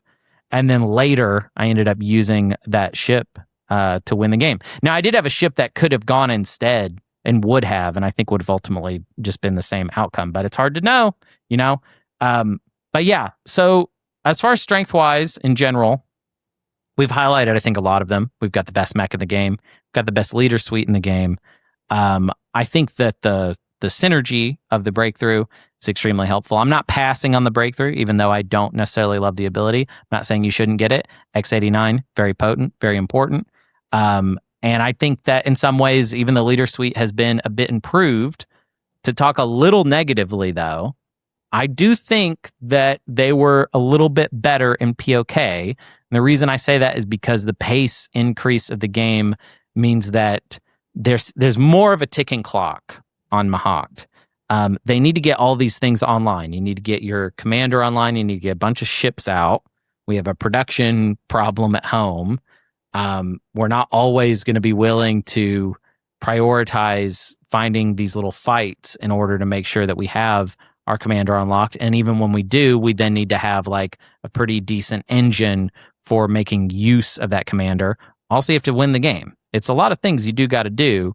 And somebody might do it faster than you, basically. That's kind of the issue I was running into was Mahact is not really very good at getting there before other people. They're not like faster because they don't start blue and they don't have some sort of movement advantage. Like let's take Barony for an example. Barony's a way worse faction, like not near as good as Mahact. But are they going to get there before Mahact does? Oh yeah, big time. And then they might end up being a real impediment, a real thorn in your side where you're just sort of like, how do I deal with this Barony? And it could be that the answer you find is like, oh, I'm going to have to make this a round 5 game. Because I think they like round 5 better. I think they shine more at round 5 than they do in round 4. I mean, they're one of the best Styx factions in the game because of their commander and Benediction. Like, Benediction just solves any fleet problems over Styx. Doesn't matter. If someone gets in there and roots, like if Arbrek or Yin with the Yin Spinner get in there before you, you're in a bit of trouble. Yeah. But you can solve pretty much any air problem you have over Styx. But at the same time, I'm not disappointed if the Fracture doesn't come into play, because that means you have more time to do Mahact stuff in round 5.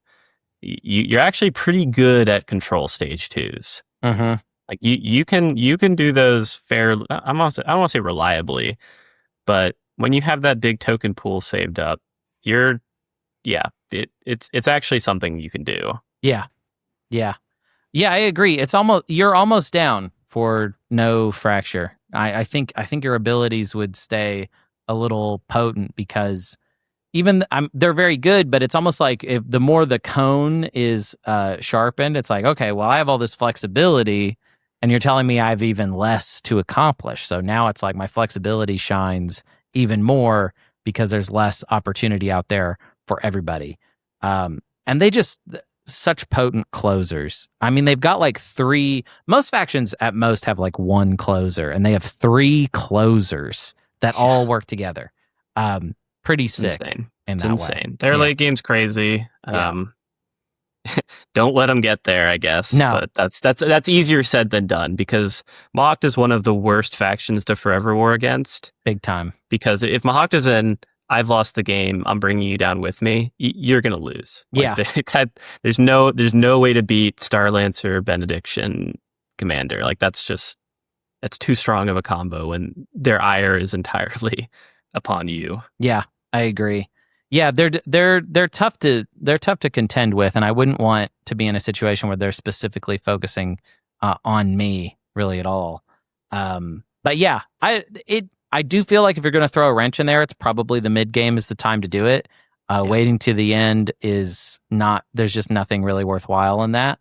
But let's talk a little bit about that early game. Maybe we can kind of alleviate some concerns. Also, I feel like we might have a little bit of disagreement as to like what is the best way to start a Mahact game, because I feel like that's where the most critical sort of decisions are made.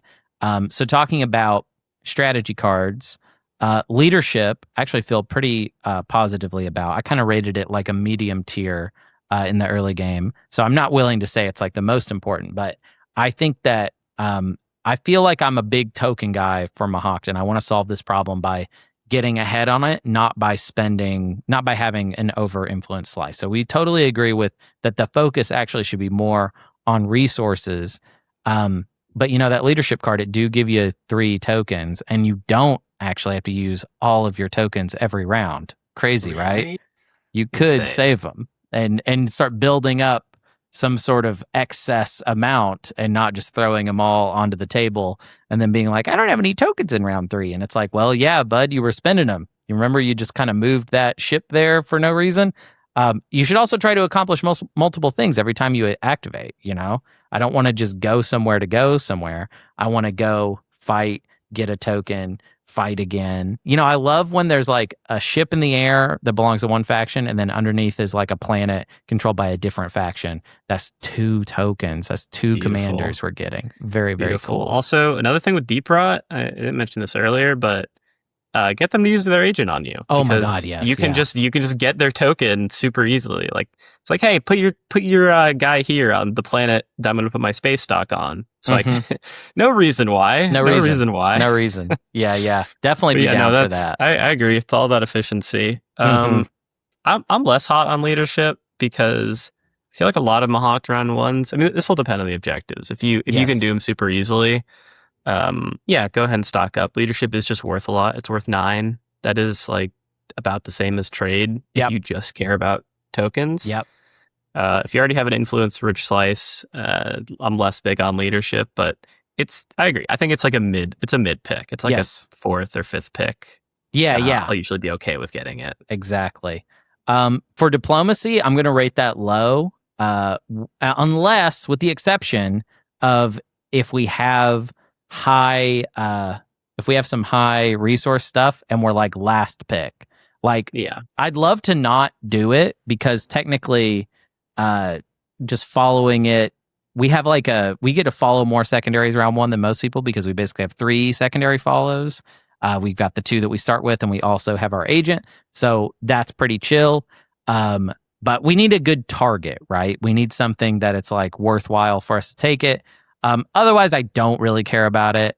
And I think that it's probably worth focusing on something else, basically. Yeah. The thing about S tier factions is that when I play them, I'm less concerned about how am I helping the rest of the table, and I'm more just even more focused on I'm going to worry about my own game. Right. So when I'm thinking about picking diplomacy, it's what's in my mind is this going to help me score? Mm-hmm. And usually, if I'm 6th pick and it's over construction, usually the answer is probably yes. If there's like a spendy out there, and even if that helps other people score, if that's the only way I can do it, I'm going to do it. I don't care if 5 other people scored because of that. Right. Like I'm just. Yeah, I'm Mahact. I'll focus on my own game. It's true. Yeah, there's no reason to be that concerned about everybody else's tempo because you're like, I'm going to do well in the late game. We will make it up if I feel like I'm giving away something to somebody else. Politics. This is an interesting one to talk about. I don't love being the custodian's person as Mahact. I don't think it's really all that good for them. We've talked so much about how the focus on influence is maybe not a great idea. I also just think you can make this up later by just coming into Mechatol Rex after somebody else goes there. There are times, though, where you probably need to go quickly, and it's mostly because whoever's going to get there before you might lock it down or stay there for a long time, or you're playing against like SAR. SAR is a great example, actually, of somebody where it's like, I don't know if I want to just leave that for them and not worry about it. I've been in a lot of games lately where people just like I'm a low pick round 1 and people just refuse to go for custodians, in which case I'll just like if you're leaving politics to like 5th pick, well, okay, then I'll just take custodians. I'll just take it. You know? I mean, even if I'm not getting custodians, I'll take politics as 5th pick over most other things. It's true. Because now you ensure that you can take Imperial next or whatever, you know. Yeah. I don't like picking politics, so I'm not getting custodians. I almost never do it. Mm-hmm. And Mahact isn't great at round 2 custodians. They have to do like a cruiser 2 play with a red skip, which sucks, or have a blue skip and then use that to get grab drive, which is really hard because it means no breakthrough from tech skip. Right. It means you still have to find another dollar somewhere to get that 4 resources. Mm-hmm. And it just feels like such an investment that I agree. I don't like custodians on them. I'd rather come in I think round 3 is a pretty good time for them because like they'll have their movement figured out by then. Right. They'll have gotten at least 1 build. Yeah. Round 3 or round 4. I don't want to make that play early. It also gets you a lot of heat. People are cognizant of the fact that Mahact is strong, and if you get ahead too early, it could end poorly. Yeah. I think that's right. Okay, so I have a hot take now, which is that I actually really like construction as Mahact round 1. Oh, really? And the reason is because I like the build, basically. And I like going ahead and having a forward dock, basically. These are like homeworky things that I like to get done. I like to be able to control when that build is going to happen. I think it's a build and then a forward dock. Obviously, it requires having like a sort of specific opening. But I think in most of my games, had I started off that way, it would have helped me a lot. Because the problem that I was always trying to solve was like having more options for ships and having more production, having a better like fighter screen, basically. Because at home, you're building 5 ships, period, end of story. And a lot of the time, I'm going to want one of those ships to not be a ship. It's going to be a Star Lancer, right? And having that set up, I think, would have been really helpful. And the fact that we don't care about breakthrough, we're completely decentered from that, makes me feel like construction is actually kind of underrated for them as a first pick. We also don't have to follow warfare anymore. Like it saves us a token. That's the big thing. Yeah. It saves you a token, and also the timing is really weird because warfare often goes first turn now. Yes. It almost always does at this point. And you only start with 3 resources. So missing out on tech aside, that's not enough to build a capacity ship and ground forces. Yep. So you would need, I mean, if you had the trade primary and you played trade, you'd have to destroy a cruiser to build another ship. So you need to like get it off of like an expedition or core mine or something on a red planet, and that's just not something you can rely on. So I often don't follow warfare on Mahact, and if getting more planets is part of your plan, I definitely do like construction. Yeah, it's nice to control the timing of the build and get a dock out. But if you don't need to build, I don't really care. I don't really care about getting 2 structures out round 1. I'll just follow the secondary. That part is less important, and I don't think it would ever be about like using the primary for 2 structures. I think it's always going to be about getting your plastic out, having more plastic going into the mid game, and just having a stronger setup, having a forward dock already chosen for yourself. I don't know. I think it's a little underrated. I think the only reason I would say to hold off on construction, let's say you're like 3rd pick, and so you can't get trade, and maybe even, actually, I mean, that's kind of all I care about ahead of it. So if trade's already taken, then I'm going to look at it in terms of like, well, how much money do I think I can get together? I'm going to get 2 once trade pops from my X-1. If I can work out an agent deal, there's a world where we have a decent build and follow tech. And that's kind of like a good day for me. You know what I mean? I'm like, wow, we got a lot done. And that's kind of all I care about, which means I maybe, also save my tokens for the rest of the game as well. I maybe have 1 token sitting in strategy that I'm going to keep. Or maybe even 2 if it was a tech person that I did the deal with the agent, But yeah, I think, in my opinion, after trade gets taken, I want the versatility of construction because of the build. I like it. Yeah, I think past trade is what we're mentioning trade a lot before we even get to it.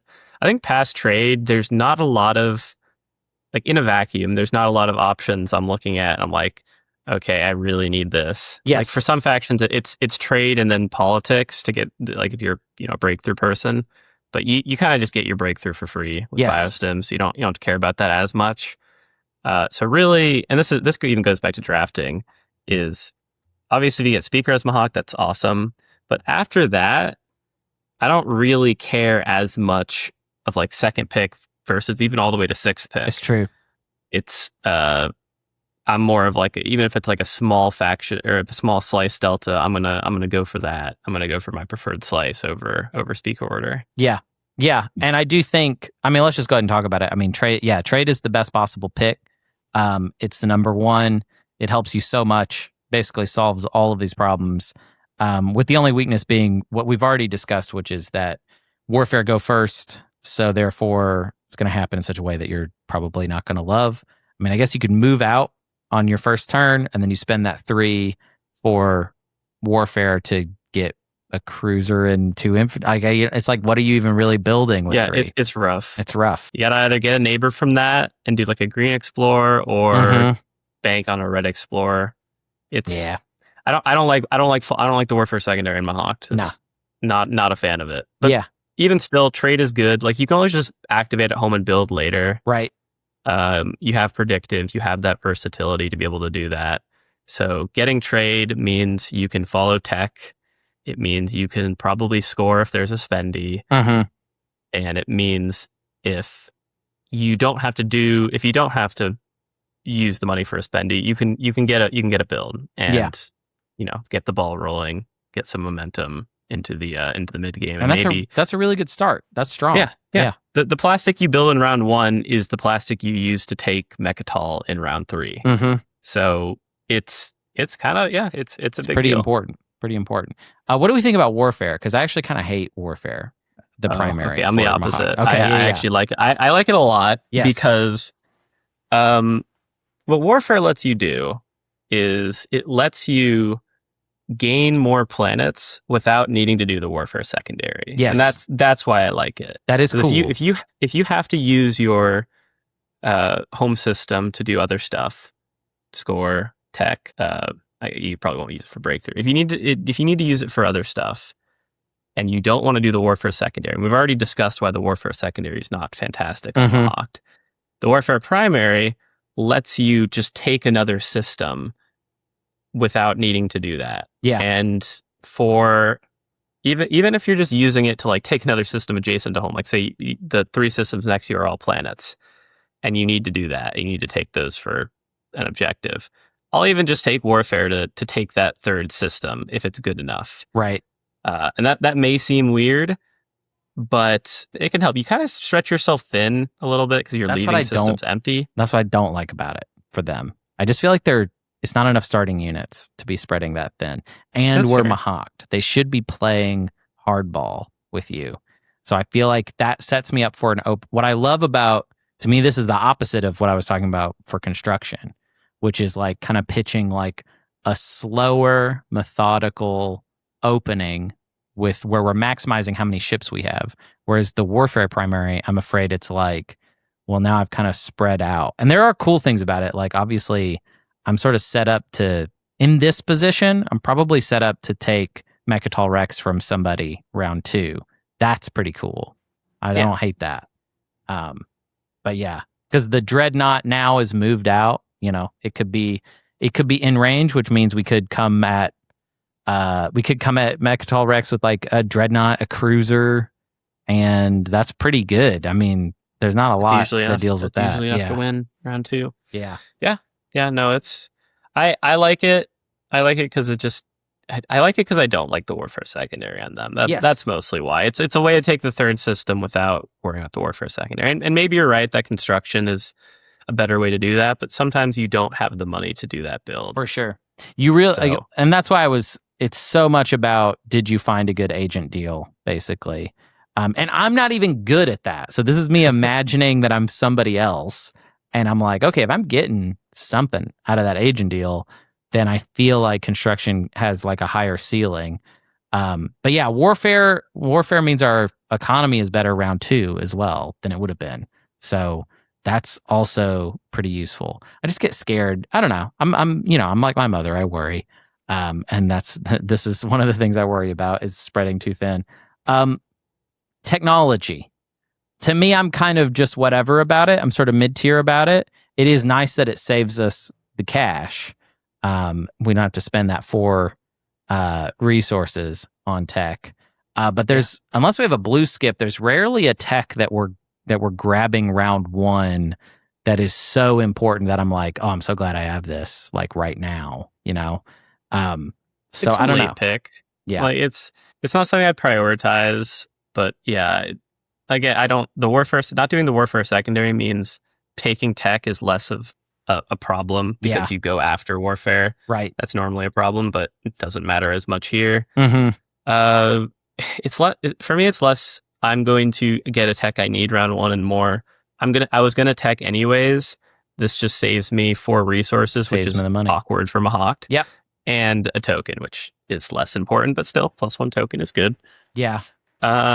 Yeah, I mean, it's like I'll pick up like DET, or maybe if I'm feeling crazy, I'll get Hyper.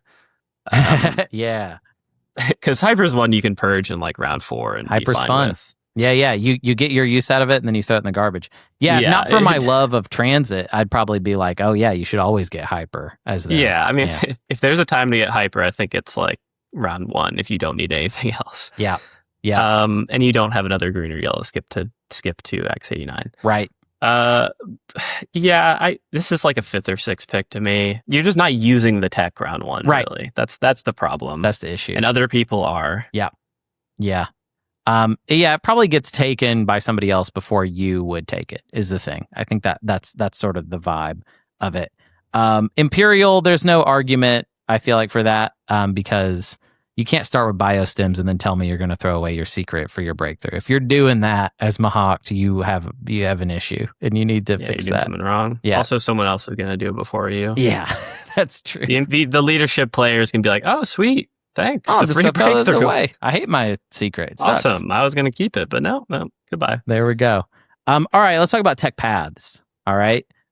So for me, the core tech is pretty simple. Gravity Drive, Carrier 2, Fleet Log, and X-89. I don't even put Transit in core tech, all right? I'm not even willing to go that far. But I think if you get all those, those are all pretty sick. I would say you need those. I'm not willing to part with any of them, especially Fleet Log with these guys. It's super important. It's so useful. It's like a whole new faction tech now. Like your whole like kit can work in such a different, unique way now that you can do 2 actions. They might be the best at Fleet Log, right? Are they the best Fleet Log case in the game? As far as like what they might do. It's a really big deal with their hero. Yeah. Like it turns it from an S tier component to like an S plus tier component. Yes. It's so good. It's crazy good. I'd say maybe you don't need it if you have Thunder's Edge. Although For sure. they even work together. Like taking 3 actions can still be good. Yeah. But no, I mean, you know me. I love Fleet Log. I think it's amazing. Yes. It's a prerequisite for Lightwave, which I still think is good. Yeah. Some game, like you'll know when you need Lightwave, For right? sure. Sometimes the fracture is super gummed, and you don't want to spend the tokens to get it out of the way.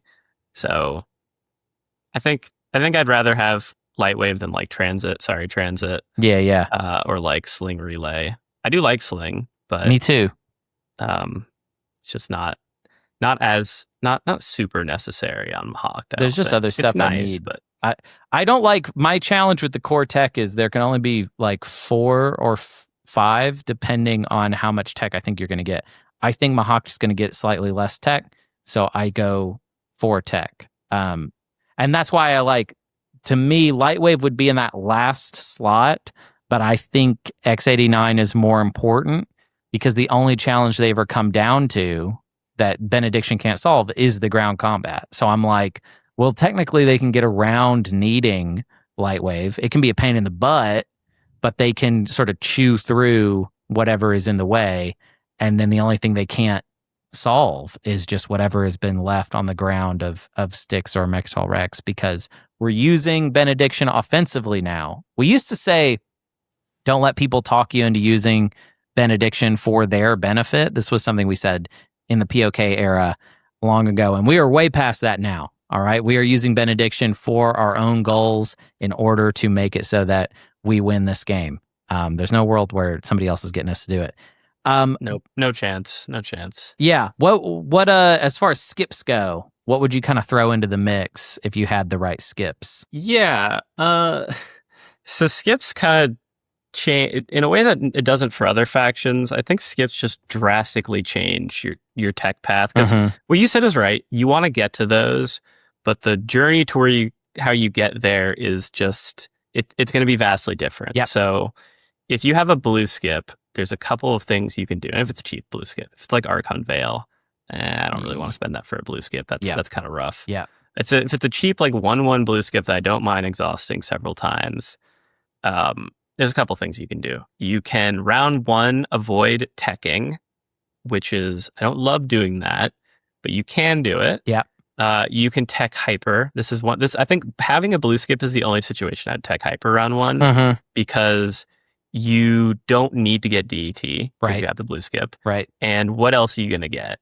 Sure, you can get transit, but that's not going to be useful. I don't want to spend 4 resources and a token to get a tech that won't help you until like round 3. Yeah, for the record, I wouldn't advocate for that either. I don't think you should get transit round 1. That would be dumb. So like if in that situation, I think that's where you go hyper, because like what else are you going to do? Yeah, and you need the tokens. You need the token. It will pay for itself. You can purge it in round 4 for a relic. Yep. Like that's your purge. I like round 4 that. settled. I think that's really great. Yeah. And then round 2 with the blue skip, you get Gravity Drive. And then you can get Sling. Sling's fine. You could use Sling as a prereq for Carrier 2 and Fleet Log.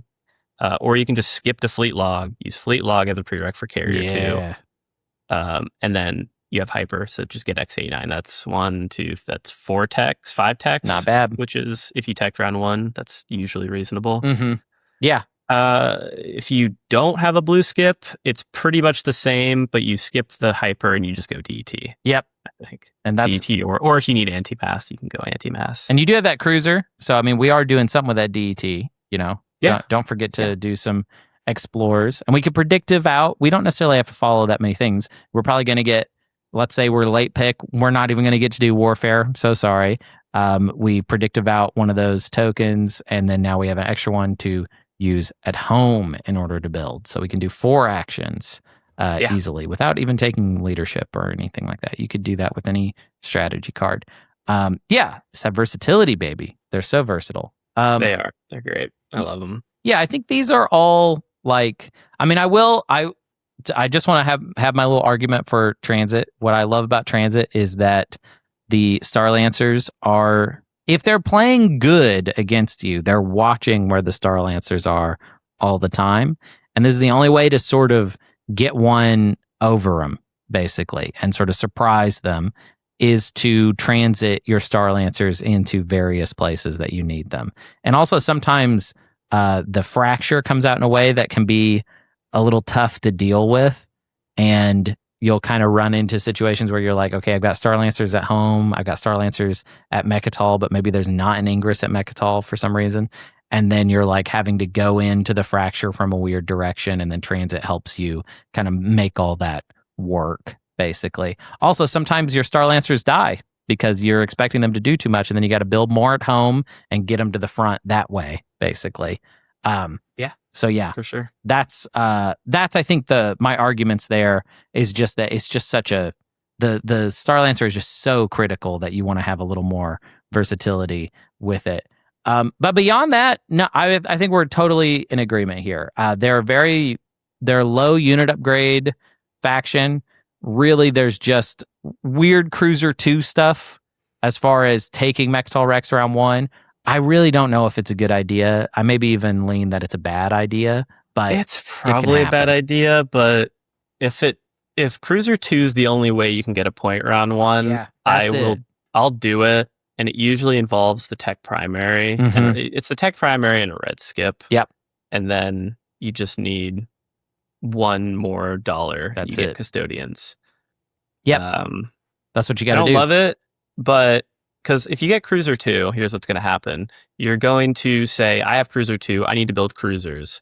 And really, once you do that, you've thrown away your late game. Yeah. You've said, I'm a skirmishing faction now. I'm not going to be able to participate in fights like Styx if it's against any reasonable opponent. I'm not going to be able to take anyone off of, like Rex. It's just, it takes you down it sunk costs you down a path of building cruisers, and I don't think that's a great idea. So if you get Cruiser 2, don't feel like you have to do Cruiser 2s, and that's the only option you have. Yeah, I agree. Don't get trapped in it. I hope you have a blue skip too. I hope you have a red skip and a blue skip. Maybe then you'll survive. Then I'm more okay with it. Or steal a blue skip. You know what I mean? Maybe there's a blue skip and an equidistant, and go ahead and take that. Use that Cruiser 2 for something. You know what I mean? Use the Cruiser 2 to then lock down your ability to get, and then burn Cruiser 2. Who cares? It's not even going to help you. It's really not going to help you in the late game. So whatever. I think that's kind of it, though. I mean, we're pretty tech simple. It's not that crazy. There's not like a million techs you can get.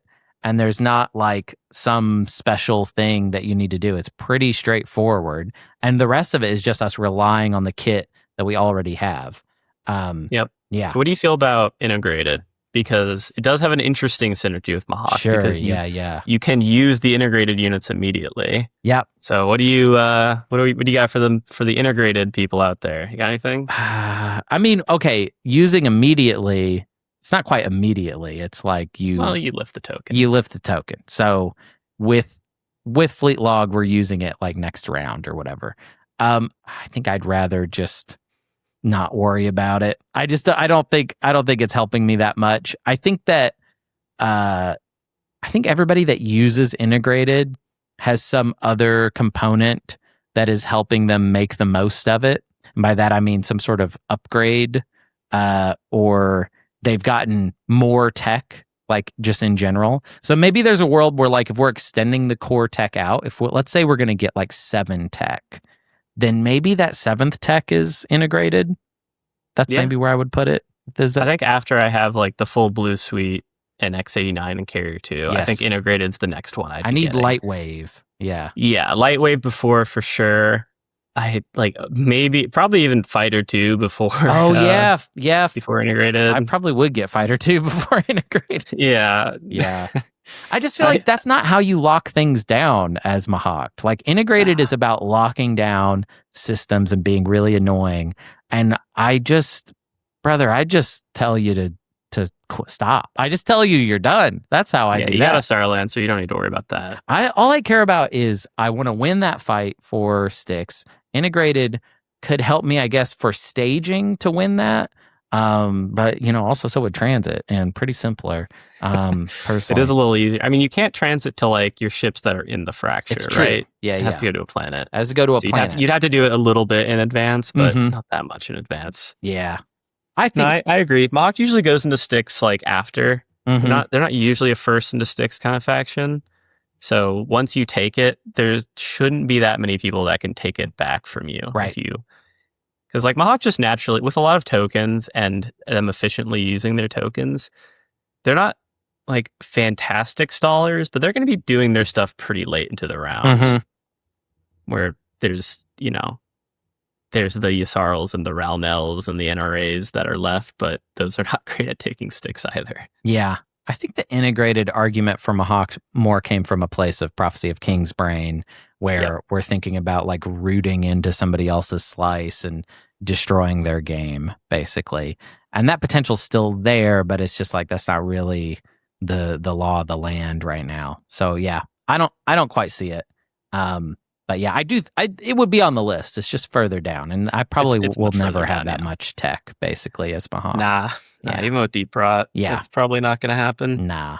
But okay, let's kind of close this one up. We've only got I'd say there's not really a lot to say about trading that we haven't already said. We don't have an alliance, so you can't even do that.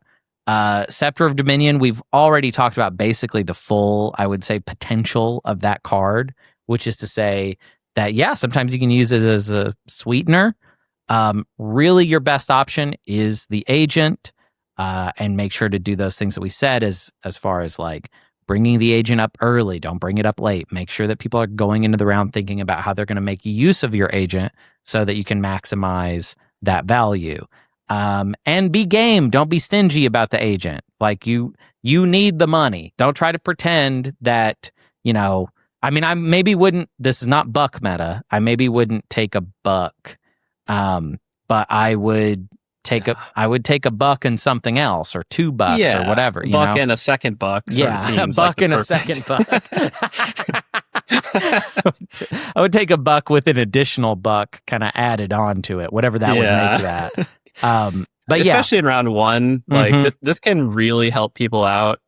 I know I was saying earlier, like, don't worry about helping other people too much, but lifting a token for them in round one, that's a bridge too far even for me. So I definitely want at least 2. Yeah.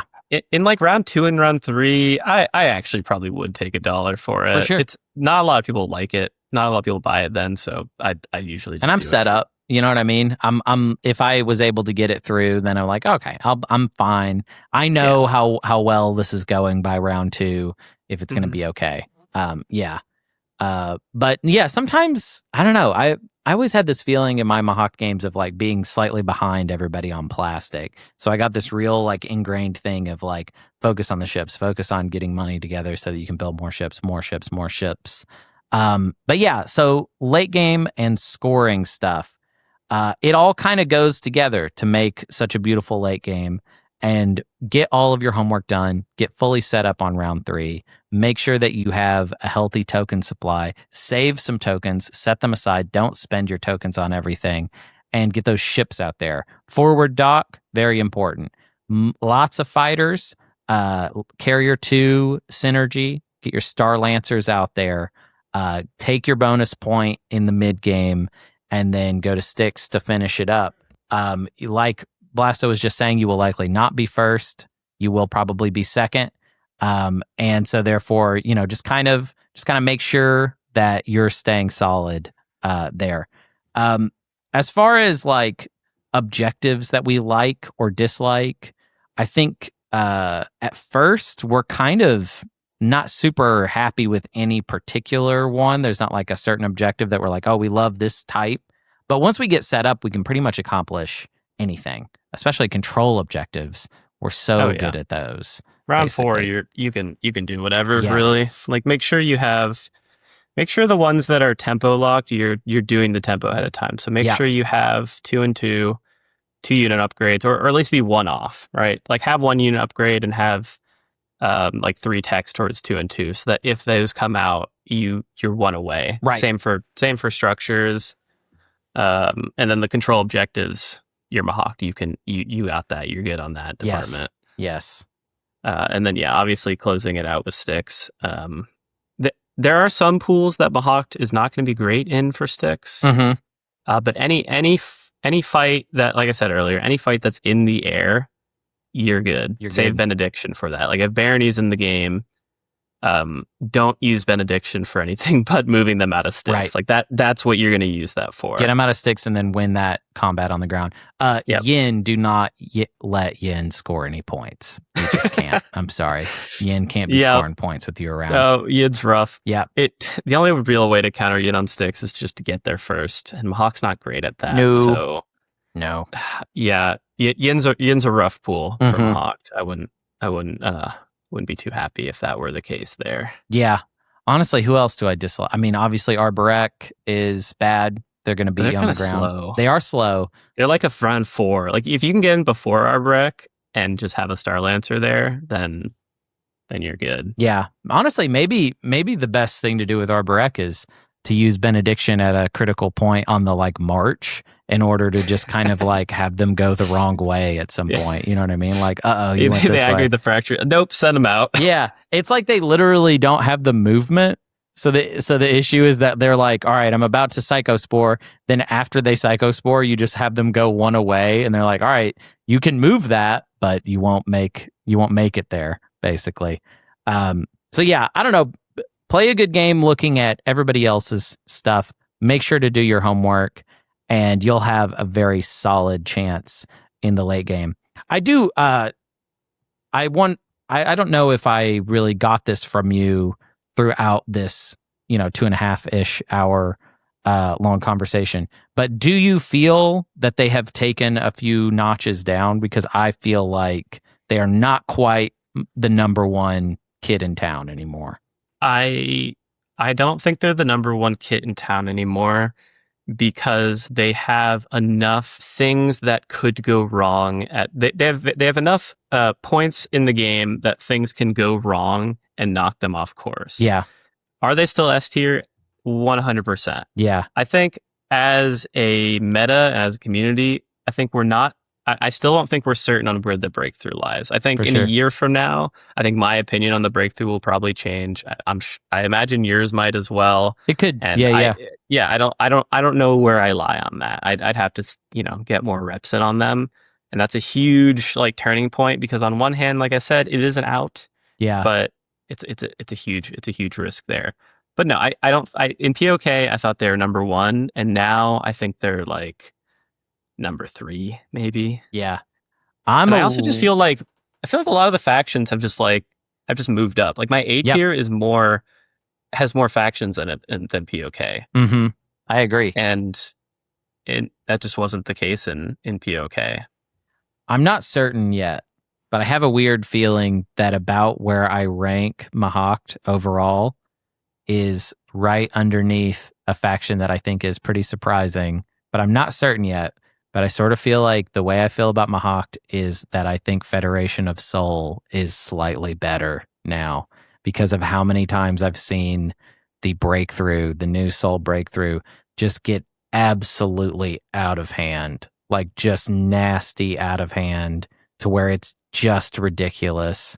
And then they use that hero to sort of manufacture a similar situation to a Mahact late game, but the difference being the sheer amount. What's the thing we've been talking about basically this whole time is got to make sure you have enough stuff. And then Soul will just be like, oh yeah, I have enough stuff. I have too much stuff. It's the hero. Yeah. It's the hero that lets them take a little bite of what Mahact's been eating. Yes. And I mean, Mahact can do it many, many times, but sometimes all you need is 1. Sometimes you only need 1 token lift to get you over the finish line. And I I could totally see me like moving Soul to S tier. It's crazy. I think I currently have them as top of A, but I could totally see myself changing my mind on that. They have all the tools. They have, custodians and sticks, whereas Mahact is not great at custodians. Yeah. So, yeah, I don't know. We'll see. I think everything's going to change in a year. Like my tier list has already shifted all over the place in 6 months. Big time. Yeah, I'm excited to do another one. And this has been great. Really excited to have talked about Mahact. The research games were a little intense because, playing a big dog faction is always, to me, a little bit more stressful than it is to play an underdog faction. The next faction that I'll be tackling is going to be the Council Caleras because that's what they voted for. So I will be at least, I hate executive order, but at least I'll be in charge of it. I decide how much it happens. You got to do it. I will, You're of playing course. Okay, good. I have to play the game. I'm not going to just, it's then I won't be able to evaluate it for the and I do, the thing about executive order, as much as I hate to admit it, it's obviously very helpful. It's just also like, it is so random. It's sort of like the Mahact breakthrough to me, where it's like can be even worse. Like the Mahact breakthrough, you could throw a tech away and then be like, I got Stellar Converter. That was a loss of value. Dang. Well, you shouldn't be choosing a big important tech anyways for it. Whereas Caleras, it can be like, that's the wrong agenda. And now I lost all my ships on Mechatol. No. Oh dear. Yeah. So yeah, we'll see how that plays out. But it's Caleras era starts right now.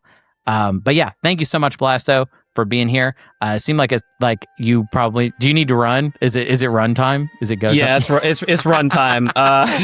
Yeah, if you're watching on YouTube, sure. At one point, Blasto was interrupted by someone. I'm going to assume it's the dean of your school saying that you must immediately report to your class. Oh yeah, right? I got to go to the principal's office. You got to go to the principal's office. I've been a bad boy. So we've got to go. Blasto's been a real bad boy. We'll see you next week, where I'm actually going to be interviewing JJ's kid. So one of JJ's children will be on the show next week. So enjoy that. Bye-bye.